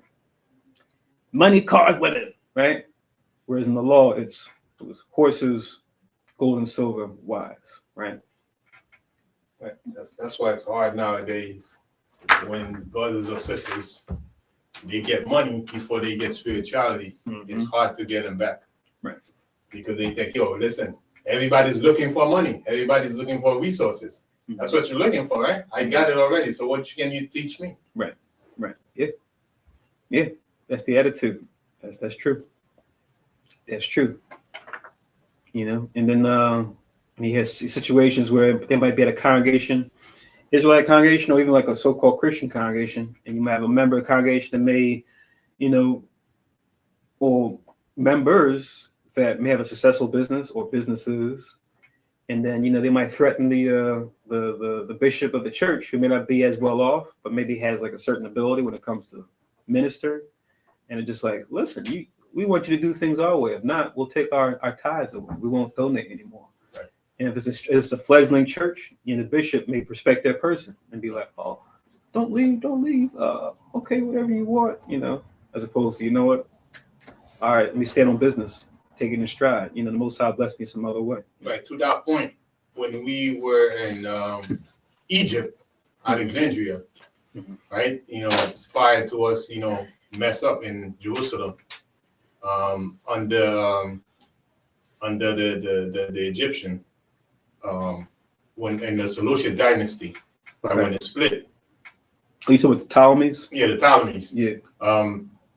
Our people start getting, high up in the system. They become integrated in the Egyptian society. So now the priesthood just lose their authority because the priesthood was high. So now they were the people of influence. So now once they start getting jobs, they start getting higher up, then the priesthood kind of like diminish. So now what can you tell me? I'm up there. So now, they have no respect for the priesthood, and then our nation just pretty much go haywire from there. Con, you did have that, and I'm really, not surprised, but it's interesting to see how well they held on, because I remember looking it up in the Zondervan about like what you're talking about as far as Alexandria, and it mentions that you pretty much had like three cultures there during the times of the Greeks going forward into the times of the Romans that were like the dominant. Ours was one. If you go into the brothers wrote Ecclesiasticus, read the beginning part. That grandfather, father, and son, they actually lived in Egypt, but under the Greeks, the ones that are writing the Ecclesiasticus, so showing you, we still kept the law, even though we weren't in Israel, we were in a strange land. Right. So they had an influence, like you said, the priests, but then they also had to compete with the Greek influence and an Egyptian influence. So you had those three main cultures there in that part of the Greek Empire that were coexisting, but we say coexisting, but in the end, it really can't happen until we get to the kingdom. But for a time, you had those. They said those were the three like dominant cultures in Alexandria, which was a chief city in the Greek Empire, and then became like pretty much Rome's New York City. Was Alexandria, Egypt, when the Romans finally came in. They just took it and then adopted it under their government.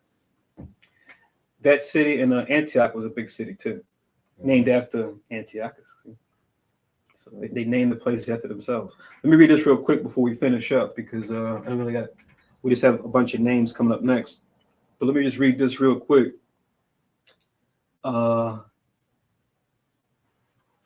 This is in Psalms, because like we were saying before, we want to be careful as Israelites when we see certain people of the other nations that may have a certain skill, a certain talent, a certain gift, and a temptation can come in to be like, oh, they're able to do this, or they look a certain way, or they got to be an Israelite, right? We kind of laugh about it. We say, oh, brother, come on, brother.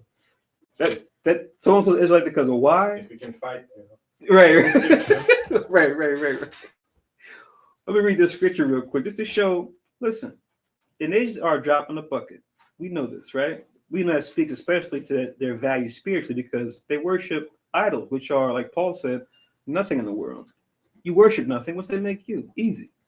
But does that mean they're not going to have some heathen on a physical level, or when it comes to certain mentality, they may have certain skills, certain talents to be able to do things? Of course. Does it mean that God's chosen? No. Right? So a heathen could just be good at stuff. That's possible. Okay? Doesn't mean that they're an Israelite. Okay? The Most High can do that. Because like we said, the Most High didn't just give us some weak sparring partners. He gave us some sparring partners that'll be a thorn in our side. Look, like we're reading it right now. Look how many years we fought against the Philistines. Right? Philistines been a thorn in our side, like all throughout Judges, even going through during the times of the kings too. Right? We can never fully take these guys out. Right? So Most High would make some nations like that where it's just like, yeah, we got to be on our P's and Q's with these characters, Doesn't mean we're not the chosen. But the Most High has them there, like it says in Judges, to prove us physically, prove us mentally, prove us spiritually. And also to show his glory as well. Mhm. You will inflict those nations. Mhm. Show us, listen, see, I can take them down Right, through your hand. right, yeah. Because like I was saying earlier, we just go up to him. He's like, like when we were in school, you see somebody who's afraid, kind of do like oh, he flinched. Oh, he's a punk. Oh, look at you flinched. Ah, he got him. Ah. Like every nation we went to, just like this. Oh, wouldn't be anything to fight. Now you do that to a nation, they kind of look back at you like, yeah, I ain't afraid of you. Now it's like, oh, okay. And it's messed up because under the curse, we see how we have the physical prowess, right, when it comes to sports and fighting and things like that. But then under the curse, the most I have our young people catch L's to these heathens in school when they're younger, and it's just like, oh man. Had they been dealing with righteousness and wisdom, one, they probably had to fight the heathen. Most likely had the heathen, do what they wanted anyway. But now they're up against them. Now they're not dealing with the Most High's righteousness. They're dealing with some sort of foolery out here, right? They're into wickedness. Now the strength they have becomes diminished. Now the talent they have becomes weakened. You got these no-name nations now doing circles around you. It's just like, it's just a horrible thing to see. And it's like, we are the adults and children of Israel. We're blessed, man. But that blessing becomes a curse when we go outside the boundaries. So this is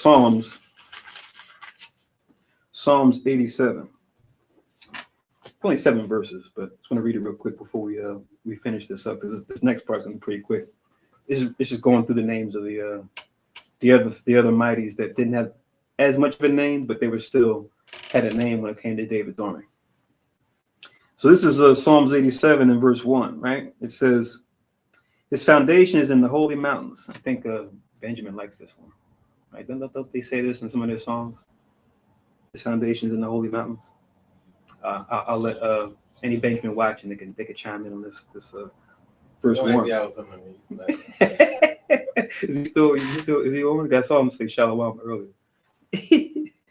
Psalms 87 verse 2. It says, "The Lord loveth the gates of Zion more than all the dwellings of Jacob." I know the brother Kramer yesterday was talking about the importance of Zion, right? And rightly so, right? When it comes to our nation compared to others. And it says, even amongst all the dwellings of Jacob, he even set Zion apart, right? Which is correlated with the city of David, correlated with Jerusalem, which we just read about being set up after we took out Jebus, right? Shout out to, even though he had his faults, but shout out to Joab for getting the job done, kicking Jebus out and saying, "All right, this is ours now. Now it's Jerusalem." But we'll read more about Joab as we go on. But it says, verse 3. "Glorious things are spoken of thee, O city of God." Salah. Remember that they came out with a movie, I think, shot in Brazil called City of God. That was interesting.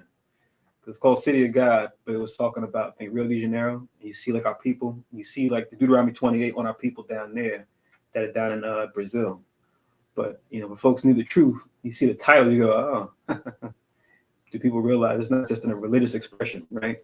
I'm not sure if it's Catholicism or what type of Christianity is like real popular down there. I had to ask the brother how to show me around. He could probably tell me more details on that. But it's funny. It was called the City of God, and it's like, yeah, that really is a city of God. It's our people down there in captivity, but it's still our people. Even though we're in the slums down there, you see how the way they build the houses with the bright colors, and the way they do. They call them, I think, the favelas. They do like aerial shots of even our ghettos. It looks beautiful as far as aesthetically when you sit back from it. But obviously growing up there, it's rough. You know what I mean? To watch your back and watch out for not just adults, but even kids trying to get you. But Most High is true. Deuteronomy 28, no matter where we're at. Reading 1 in verse 4, it says, "I will make mention of Rahab and Babylon." This Rahab here is just a euphemism for Egypt. You see Egypt referred to as Rahab Rahab in certain instances. This is referring to Egypt when you look it up in the Hebrew and compare with other scriptures too. So he will make mention of Rahab and Babylon to them that know me, right? So these were great empires. Even we look at the remains of what used to be them, right? People go there, as tourist attractions all the time to see what the great Egypt used to be. Or they take trips to Iraq and look at what used to be, Nebuchadnezzar's Babylon. They call it the Khazar. It's like you'll see like the huts, like the clay houses that they built, still set up, but then it's just washed out, no more color. People don't live there anymore. It's almost like a ghost town. But it's like you go there to visit, you go, wow, this place used to be like the top place. It used to be a place like how New York City is now. It used to be like the top place people would go to in ancient times. Not only the Babylonians themselves, but other nations would come and travel and bring gifts and try to meet with the king and other royalty at that time. So every nation had its time in the sun. So that's what it's talking about here when it says, I'll make mention of these people. Behold, Philistia, we've been talking about today, back on Philistines, paying our butt. I'll go back to Samson's time, right? Even though we read it already, but Philistines are thorn our side even during that time too, right? And all praise the Most High used our forefather Samson to deliver them a crushing blow, at that time. But they weren't a joke either. Even with Samson, all his might, he had to deal with them. And Tyre, so those more Hamites on the coast, right? That were really big when it came to trade, right? That was what a lot of scholars refer to now as like Phoenicia, right? That's tied oftentimes with Tyre or Tyre. With Ethiopia, this man was born there. You deal with Ethiopians, right? Right. Haile Selassie, right? Like Christ said, man should come in my name and shall deceive many. And it's funny because even you ask him, he's like, no, I'm not that guy. Who told you that? But our people believe on him like he was, right? But Ethiopia, you even see Ethiopians now. They're heathens. They got to pay for what they did to us. But shout out to them. They gave it to Mussolini, right? Back in the day, they got the Italians out, but even they're struggling. But you see, we deal with Ethiopians even now, right? We got a little enclave of them here in Philly, right? Not too far from UPenn. But they carry a certain pride about them, right? As far as how they see themselves compared to other Hamites, right? They kind of carry a certain air about them. We're just like, yeah, we're this, we're that, Yeah, we know the truth, ultimate truth. But, pound for pound on a physical level as far as history goes, yeah, they have a name, right? That this man was born there. But here's the kicker, verse 5, and of Zion it shall be said, this and that man was born in her, and the highest himself shall establish her. So that's the difference, right? So when these other nations had their time in the sun, their empires, their famous ones, their scholars, their inventors, their warriors, sure, let them have that. But now, in comparison to what we bring to the table, even our lowest state under the curse can't be compared. Most High is dealing with us. So that's what sets us apart. And when our kingdom's established, it's going to be different from any time these other nations had their time to shine. It's going to be on a totally different level when it comes to us being set up.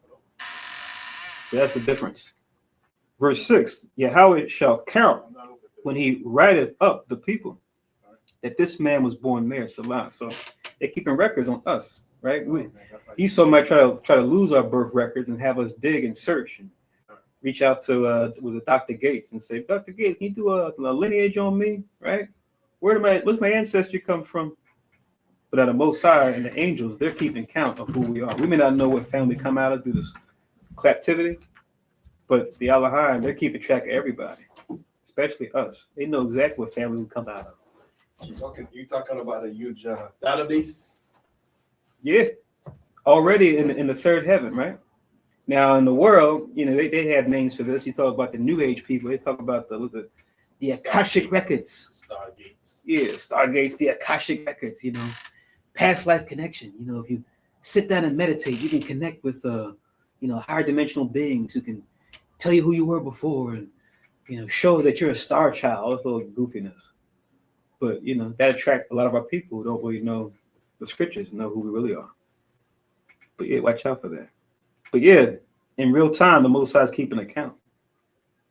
Verse 7 says, as well as the singers and as the players of instruments shall be there, all my springs are in thee.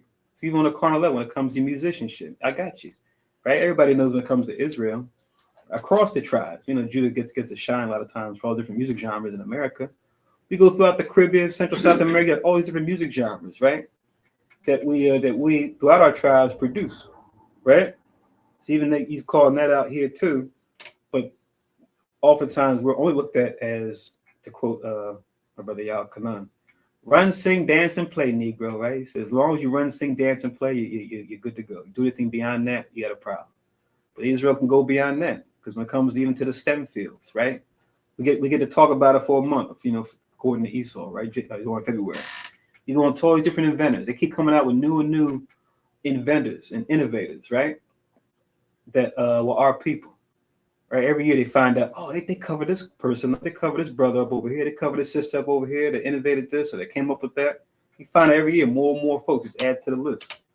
And it's like, man, it's Esau's kingdom, but he really, to quote what we said earlier, he really dropped the lifeblood out of us, right? And used it for his own. Right. And keep in mind, we get no advance. Sometimes we do it, from sheer work, right? Mm-hmm. As opposed to Esau, they get a head start. Mm-hmm. With us, when we become, successful, we do it, through pretty much working with our nails. And that's pretty much what Esau can stand. Is like, man, we cannot let them compete with a level playing field, because otherwise they would beat us, to the punch. Right. Yeah. And they're just amazed, Oh, this guy, how did he get it? Man, this guy came out the mud. We know her story. Now look at them. Damn, they can't be denied. And then they get stuck, because now it's like they gotta. My old man always make this joke. He said, son, white folks have to decide what's gonna weigh in the most, their hate for us or the money we can bring them, right? So it's like, does my hate weigh more than the opportunity that you can provide me, right? It's like a balancing act. They're both there, but if the money's coming in more, they might let the hate kind of subside for a little bit. But then if the money subsides, they decide they find someone else that they can do the same thing for them, and it's like, just throw you out. By the time Esau acknowledge you, that's when you already done make it on your own. So now let's see how much we can corrupt them and get them on our side.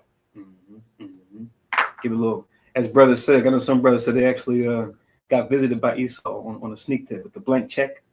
Come with the blank check, say, hey, come over here for a second. You guys doing some good work here. You guys need some help. Here's my card. We can help. We could be mutual benefit. This is like, they always want to come to our organizations, especially the Israelite organizations, especially if they see them starting to garner certain attention. You know what I mean, as far as online presence and things like that.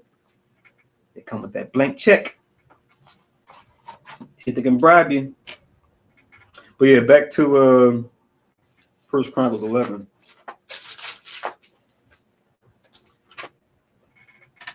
I just want to read that just to show, the heathens might have their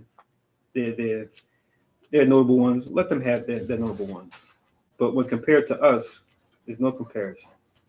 Most High is dealing with us. And like I said in Psalms 83, they know. Especially the upper echelon, they know. But this is verse 26, 1 Chronicles 11 and 26. Also the valiant men of the armies were Asahel, brother of Joab. That was the one that when we were fighting against Abner and his men after Saul had died. We broke separate ways after a certain battle, but then some men were still chasing one another, and that was the one that Abner was running from. Him and his men, the house of Saul that remained. And as they were running, having a conversation while running, he said, "Hey, I know who you are. You're Joab's younger brother, right?" Because like Joab and Abner kind of like competing coaches, right? Competing captains of the host. Cease from following me, right? I don't want to be any bad blood, because I will take you out. And Asahel just kept following him. He said, I'm gonna tell you the second time, stop following me, right? And he kept chasing after him. That's when Abner turned around with the quickness, popped him with the blade, and then that's what caused the kind of was like one thing led to another, and we saw what happened in 2 Samuel Second Samuel was the first couple chapters where that led to. But that's who this Asahel is here. There was three brothers, Joab, right, being the oldest. You got Abishai, we read about above in verse 20, and Asahel was the youngest, but he was thorough too. I think it said when he was chasing Abner, he was like swift as a roe. So those three brothers were some, those three brothers were thorough combatants. Like growing up, you might have had you knew certain families in the neighborhood, and that certain families might have had like a chain of brothers or a chain of sisters who might have been known for like a certain thing. They say, oh, those are the so-and-so girls. Oh, those are the so-and-so boys. Watch out for them, right? They're real good when it comes to X, Y, Z. So that's what their family got going on, right? The sons of Zeruiah, right? They were not to be taken lightly. Reading on, it says, El Hanan, the son of Dodo of Bethlehem, so another person from David's hometown. Shemoth, the Haraite. Helez, the Pelonite. Ira, the son of Ikesh, the Tekoite. That's Tekoa. That's an important city. Some things happen there. We'll touch on that too as we go forward, and we'll reach backward too. So we read about that also in previous chapters. Abiezer, the Antothite. Sibbecai, the Hushahite. Eli, the Ahoite. Maharai, the Netophathite. Heled, the son of Baana, the Netophathite. Ethai, the son of Rabbi of Gibeah, right? We know about Gibeah. We read about that during the time of King Saul. That pertained to the children of Benjamin. See? Benaiah, the Pirathonite, so another Benaiah, not the same Benaiah as 22, but a different Benaiah. Harai of the brooks of Gash. Abiel, the Arbathite. So now all these men, right? There's no stories written about them, but I'm sure they had tales too. Not like maybe as glorious as the ones we read about, but they all had different tales too to set them apart. Where it was like, okay, you made the top 30 team, right? The top of David's 30 mighties, right? So they all had stories too, just stories that we just don't have in scriptures. Asmaveth, same thing for the three mighties and the other three mighties, right? The top three, and then the ones that weren't part of the first three. They all had stories beyond what we read too. These are just the ones that are included here. It says, Eliab, the Shelbanite, the sons of Hashem, the Gerzonite, Jonathan, the son of Shagi, the Harite, Ahiram, the son of Sakar, the Harite, Eliphal, the son of Ur, Hefer, the Mekarahite, Ahijah, the Pelonite, Hezrel, the Carmelite. Okay. Carmel is another city, right? That comes up. Nearai, the son of Ezbai, Joel, the brother of Nathan, Mibhar, the son of Hagirai, Zelek, the Ammonite. Zelek the what? Ammonite. Oh man, look out. So it's funny as we go down, there's going to be another person that was of another nation. So even when it came to our mighties, yeah, it's going to be obviously Israel. But if we had another nation that maybe we didn't defeat in battle, maybe surrendered, but then they showed some promise and were down for the cause, as we see here, yeah, we would employ them in our army. You see this across nations, right? Where wherever the people are that are in charge, their army sometimes being more mixed than other times. Ours obviously wasn't that mixed, but every now and then we might have had a thorough heathen in the ranks, right? That were just loyal to us, reporting to us. King Saul had what? Doeg the Edomite, that was a little too loyal, right? Even when Saul had his unclean spirit on him, right? Where he said, "Kill the priest of Nob." Remember the other brothers? They while they were, they knew they had to follow the order of their king, but it was like, but damn, these guys are the priests, sons of Aaron. We can't kill them and without a cause. But Doeg, who was under Saul's command, an Edomite, he did it. So yeah, we have heathens under our command, right? Because remember, this is the time of our golden age. We're rising up to become that dominant empire, right? So you got to have a number of people all over wanting to get with our program, right? So here's an example of that. It says, Naharai, the Beerothite, the armor bearer of Joab, the son of Zeruiah. So this says, this guy was Joab's armor bearer, right? He's the one who pretty much carried around his equipment for him. Joab being the captain of the host. It says, Ira, the Ithrite, Gareb, the Ithrite, Uriah, the Hittite. We know about Uriah the Hittite and his wife, right? We know what story transpired there between the three of them, right? But even he was part of David's mighties. And even you see when David tried to, maneuver after sleeping with his wife, you saw that Uriah was a stand-up heathen. He said, "No, I don't want to go out there. I want to stay. I want to stay in the thick of the battle. I don't want to take leave." You just had to say, "Oh, take leave and go home," to your wife, as if, so that way it could be like covered up. That you guys sleep together, and then her being with child, you think it was yours. But him not knowing, he was still trying to be a diligent soldier amongst David's might. He said, "No, I can't be kicking my feet up and slacking." He might even be thinking about even losing his position, right? Working for David. Man, if I kick my feet up, you might replace me with another mighty. All the while David was trying to get him out the picture, for the wrong reason. But you saw even Uriah was ready and willing, a heathen, ready and willing to serve our cause, to follow our leadership. Yeah.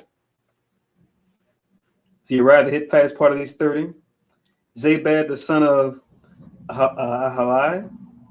Adina, the son of Shiza, the Reubenite, a captain of the Reubenites, and 30 with him. Come on, man. You know we got to have some Reuben on the squad, right? Right? The strength of Jacob, right? The firstborn. We say the excellency, if they did the excellency of power, right? You shake a Reubenite's handshake, it's a Reubenite. You shake it, it's like, oh man. Oh, how you doing, brother? Okay, easy. All right. Oh, man.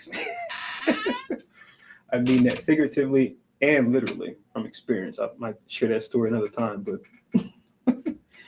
so you had Adina from the tribe of Reuben, part of David's top 30 killers, top 30 mighty men.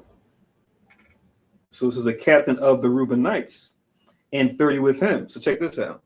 He's one of David's 30s, and then him being the top amongst Reuben, he had his 30 men that reported to him, right? So he had one of David's 30 who had 30 under him that were all thorough. Check that out. Then it says in 43, Hanan, the son of Maacah, and Joshaphat, the Mithnite, Uzziah, the Ashterathite, Shema, and Jehiel, the sons of Hotah, the Arorite, Jediel, the son of Shimri, and Joha, his brother, the Tizite, Eliel, the Mahavite, and Jerubai, and Joshaviah, the sons of Elnam, and Ithma, the Moabite. Got a Moabite made the ranks. Eli, I guess they saw what happened to the two lion-like brothers, right? But they probably saw what who was it?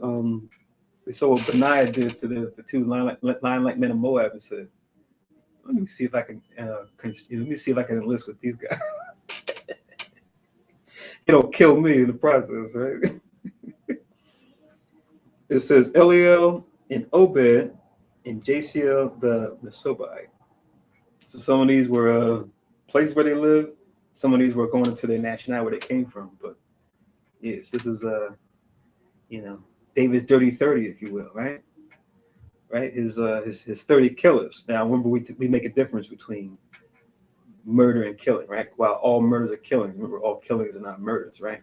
There's such thing as a righteous kill that we would do, say, in a case of judgment or justice, where the judgment is that you be put to death, right? Even in the Hebrew, it's two different words, right? The word for kill is Mawath. That means to kill or to execute. Versus Tazawa, like we say in the prayers, we say La'a, Tazawa, La'a, Pana'a, Ba'a, Fakana. It's Ratazak, my bad. Ratazak is the murder, whereas Mawath means to kill or execute. So two different words. And just by reading it in context, it's not to say that English is bad. No, it's just when it says kill here, it means this. When it says kill here, it means that, right? Remember what we do and why we do it.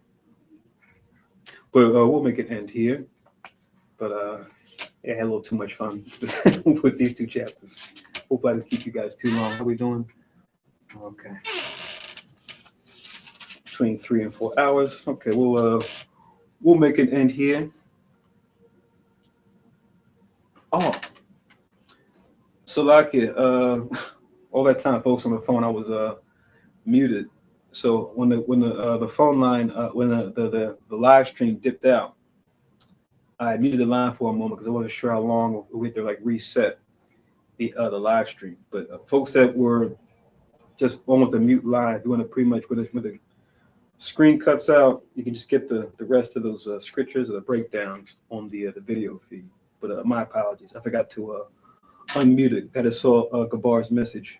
I was muted altogether, so. And I think the mic here is in the middle, so if he was watching, I guess just turn the volume up and do on the replay if you guys couldn't hear us. But for next week, we just finished the Old Testament again, so that means we're going to go back to the New Testament. So I know the elder did Revelations, I think it was 17 and 18 before. So yeah, that means for the next Sabbath is going to be the 29th, which remember it's going to be a new moon as well. That Friday, that's going to be a new moon. It's going to be a new moon Sabbath combination next weekend. Meaning we'll keep it as a Sabbath we can cook, but it's going to be Revelations 19 and 20 for next Sabbath. And you guys probably saw in the email. If not, just let me or let whoever brought you into the truth to watch today, just have them send an email to me. If you don't have my email, I'll make sure to forward it out. But just put the latest updates in the form we usually send out that goes into the Modern Names 11, which sometimes that list gets incremented. So when you look on your different products to make sure whether it be in your kitchen or in your garage, or I should say kitchen, or in like your bathroom, you might find products that have leaven or leavening in them. We got a list of ingredients that, actually have leavening, in case you're not sure, because sometimes the label will actually say leaven, or it'll say something that is a chemical compound that actually might be leavening, like a sodium bicarbonate. But that list, as well as the menu, I sent that out last night to the distribution. Once again, if you're newly watching or joining with us and you didn't get that email, like I said, the person that brought you in, just send your email to them and they'll send it to me, and I'll just add it to the master spreadsheet, and I'll just forward that to you guys. Because like I said, we're about 3 weeks out starting today. So I know we've been kind of talking about it these last couple of weeks, but it should be enough time for anything you had that might be a lot. Like, okay, I got a big thing of oatmeal. Let me go through that these next couple of weeks. Or something that's like a big thing of flour that has leaven. Let me use that now. So that by the time we get to this time, 3 weeks from now, you got all the leavening out. You don't have to waste. Throw it out at the last minute. Like, oh my God, buddy, I just bought this. Oh, I don't waste not one, not, So if you got Or put it far away from your habitation. Come. Okay. Like your shed, if you got a shed, you can afford that. Or like a cellar, if you can put it down there where you're not usually at. Because the whole idea, like you said, is to put it out of sight. So you got a big thing of whey protein. If you're more athletic brother or sister, you got the big whey protein. Is that leaven?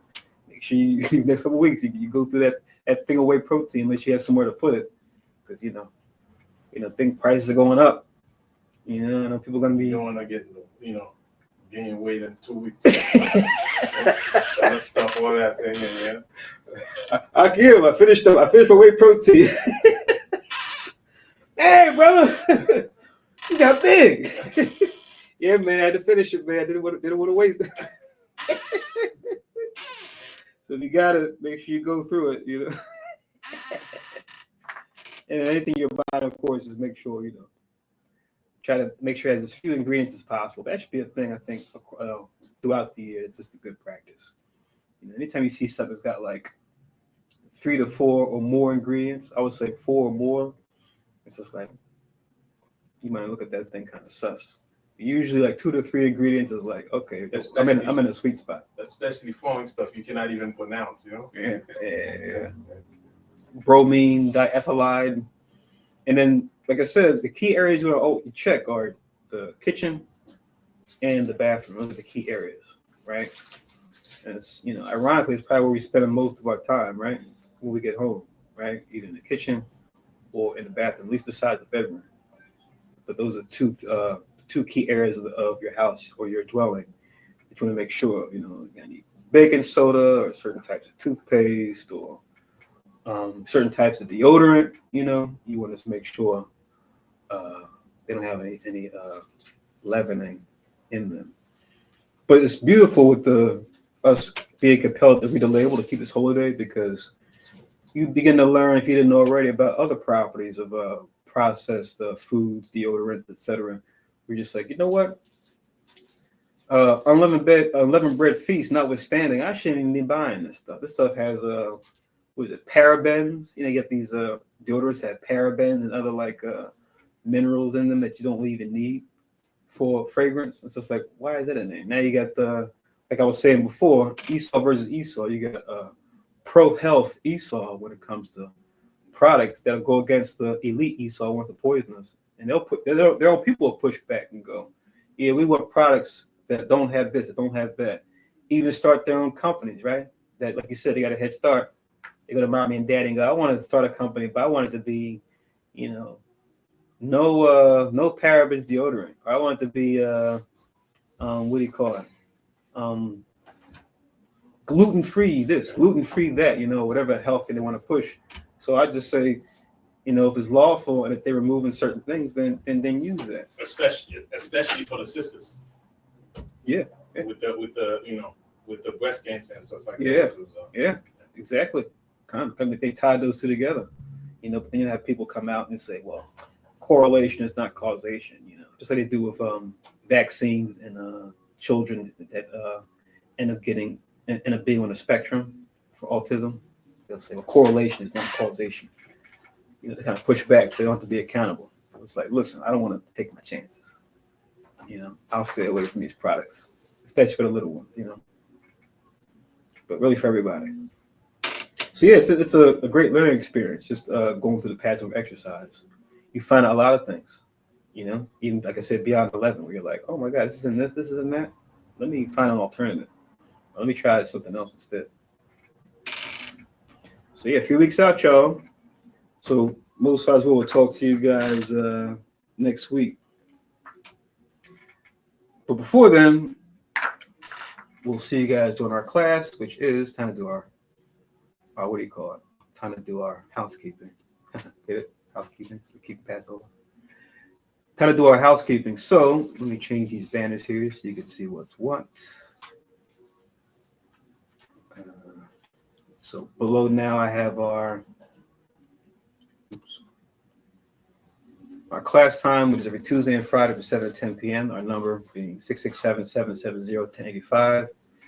Conference code 521-455 at that time. So definitely dial in. You could also watch as well as dial in. So we have the teleconference open if you only dial in, given you might be driving or what have you, due to commute or on your way to work or working. But if you're able to actually open up your device, like a cell phone or a tablet or a laptop or desktop computer, you can go to this website, profitabletalks.com, which will pull up a link that will then pull up your Zoom app. Make sure you have your Zoom app installed first.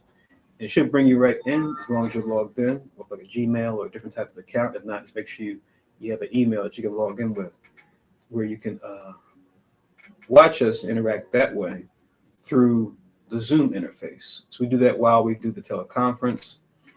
Want to do a donation for tithes or for the holy day coming up, or a free will offering, what have you.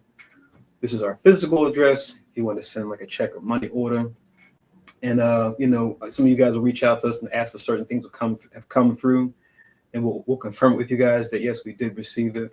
So, no worries there. Hayashala Kanas, just make sure you put it to that name, the way you see it spelled. H-A and then Y-A-S-H-A-R-A-H-L-A and then Kanas, K-A-N-A-S.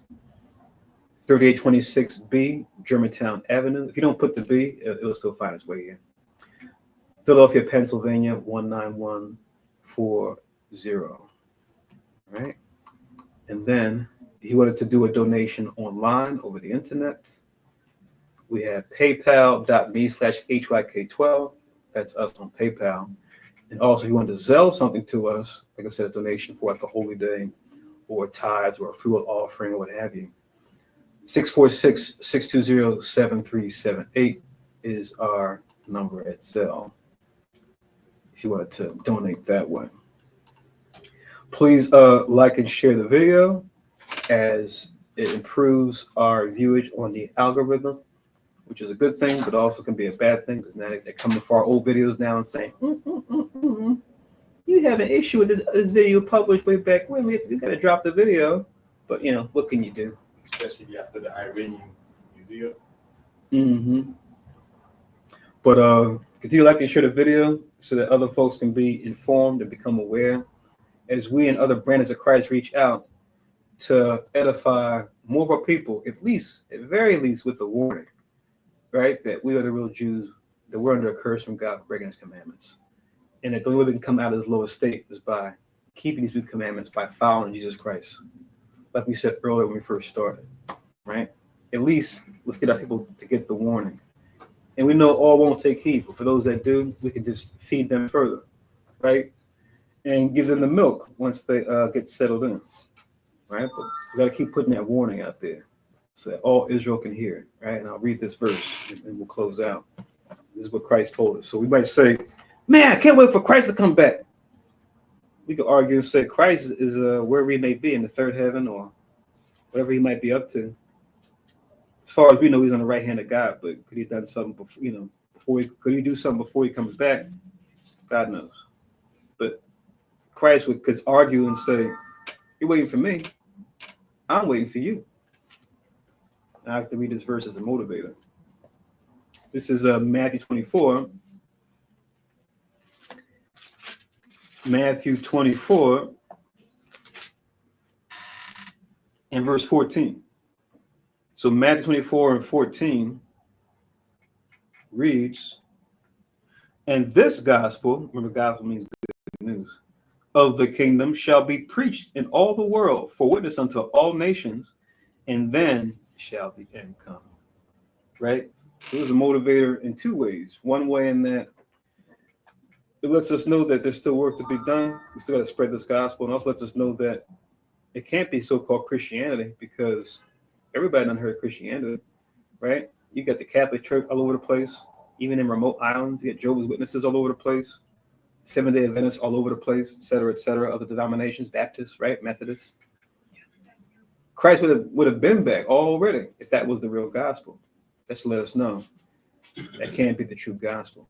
There's something else that they need to hear in order for this situation to be satisfied, for this scenario to be executable. So this true gospel that we're talking about, like I said earlier, who we are as a people, why are we in a lower state, what to do to get out of it, that's what has to be preached. And not to every nation under the heaven, Baskin Robbins 32 flavors, thinking about our class last night. But no, because our people have been scattered throughout the 4 corners of the earth. While we're found mainly here in the Americas, we're scattered throughout the globe. So that's really who the message is intended for. The other nations will hear it, but it's for our people that are scattered, right? That's how, once again, Matthew 24 and 14 is satisfied. So yeah, we're waiting on Christ. Well, Christ is waiting on us. Let's continue to put this work out there. Let's continue to push the warning, y'all. Okay, with that, we'll say a Shar Shabbat. Thank you for joining with us today. Apologies for that that brief interruption. I'm not sure what happened. The laptop had to load something, but I'm so glad we're able to continue within the same session. But continue to watch and pray as we are close to that day when Christ makes the second coming. Let's continue doing Matthew 24 and 14. And with that, we'll do the closing prayers. So, shalom, Israel. I left my keys downstairs and it's locked upstairs. Do anybody have access to it? Yeah, that's just to,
Just to take your 1 second, we're gonna do the closing prayer shortly. If you wonder why we took a pause.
Barakatayah by Shemi Hawashai, Asharat, and an hour for Yagapman for a month. La Yahweh by Shemi Hawashai, Yasharal.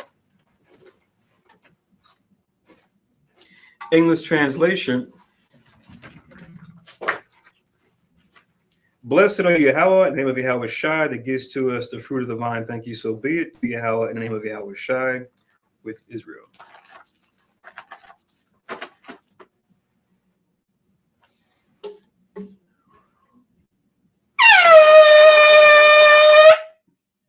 And Magwa, Panyawa, Jerusalem. Thank you, Jerusalem.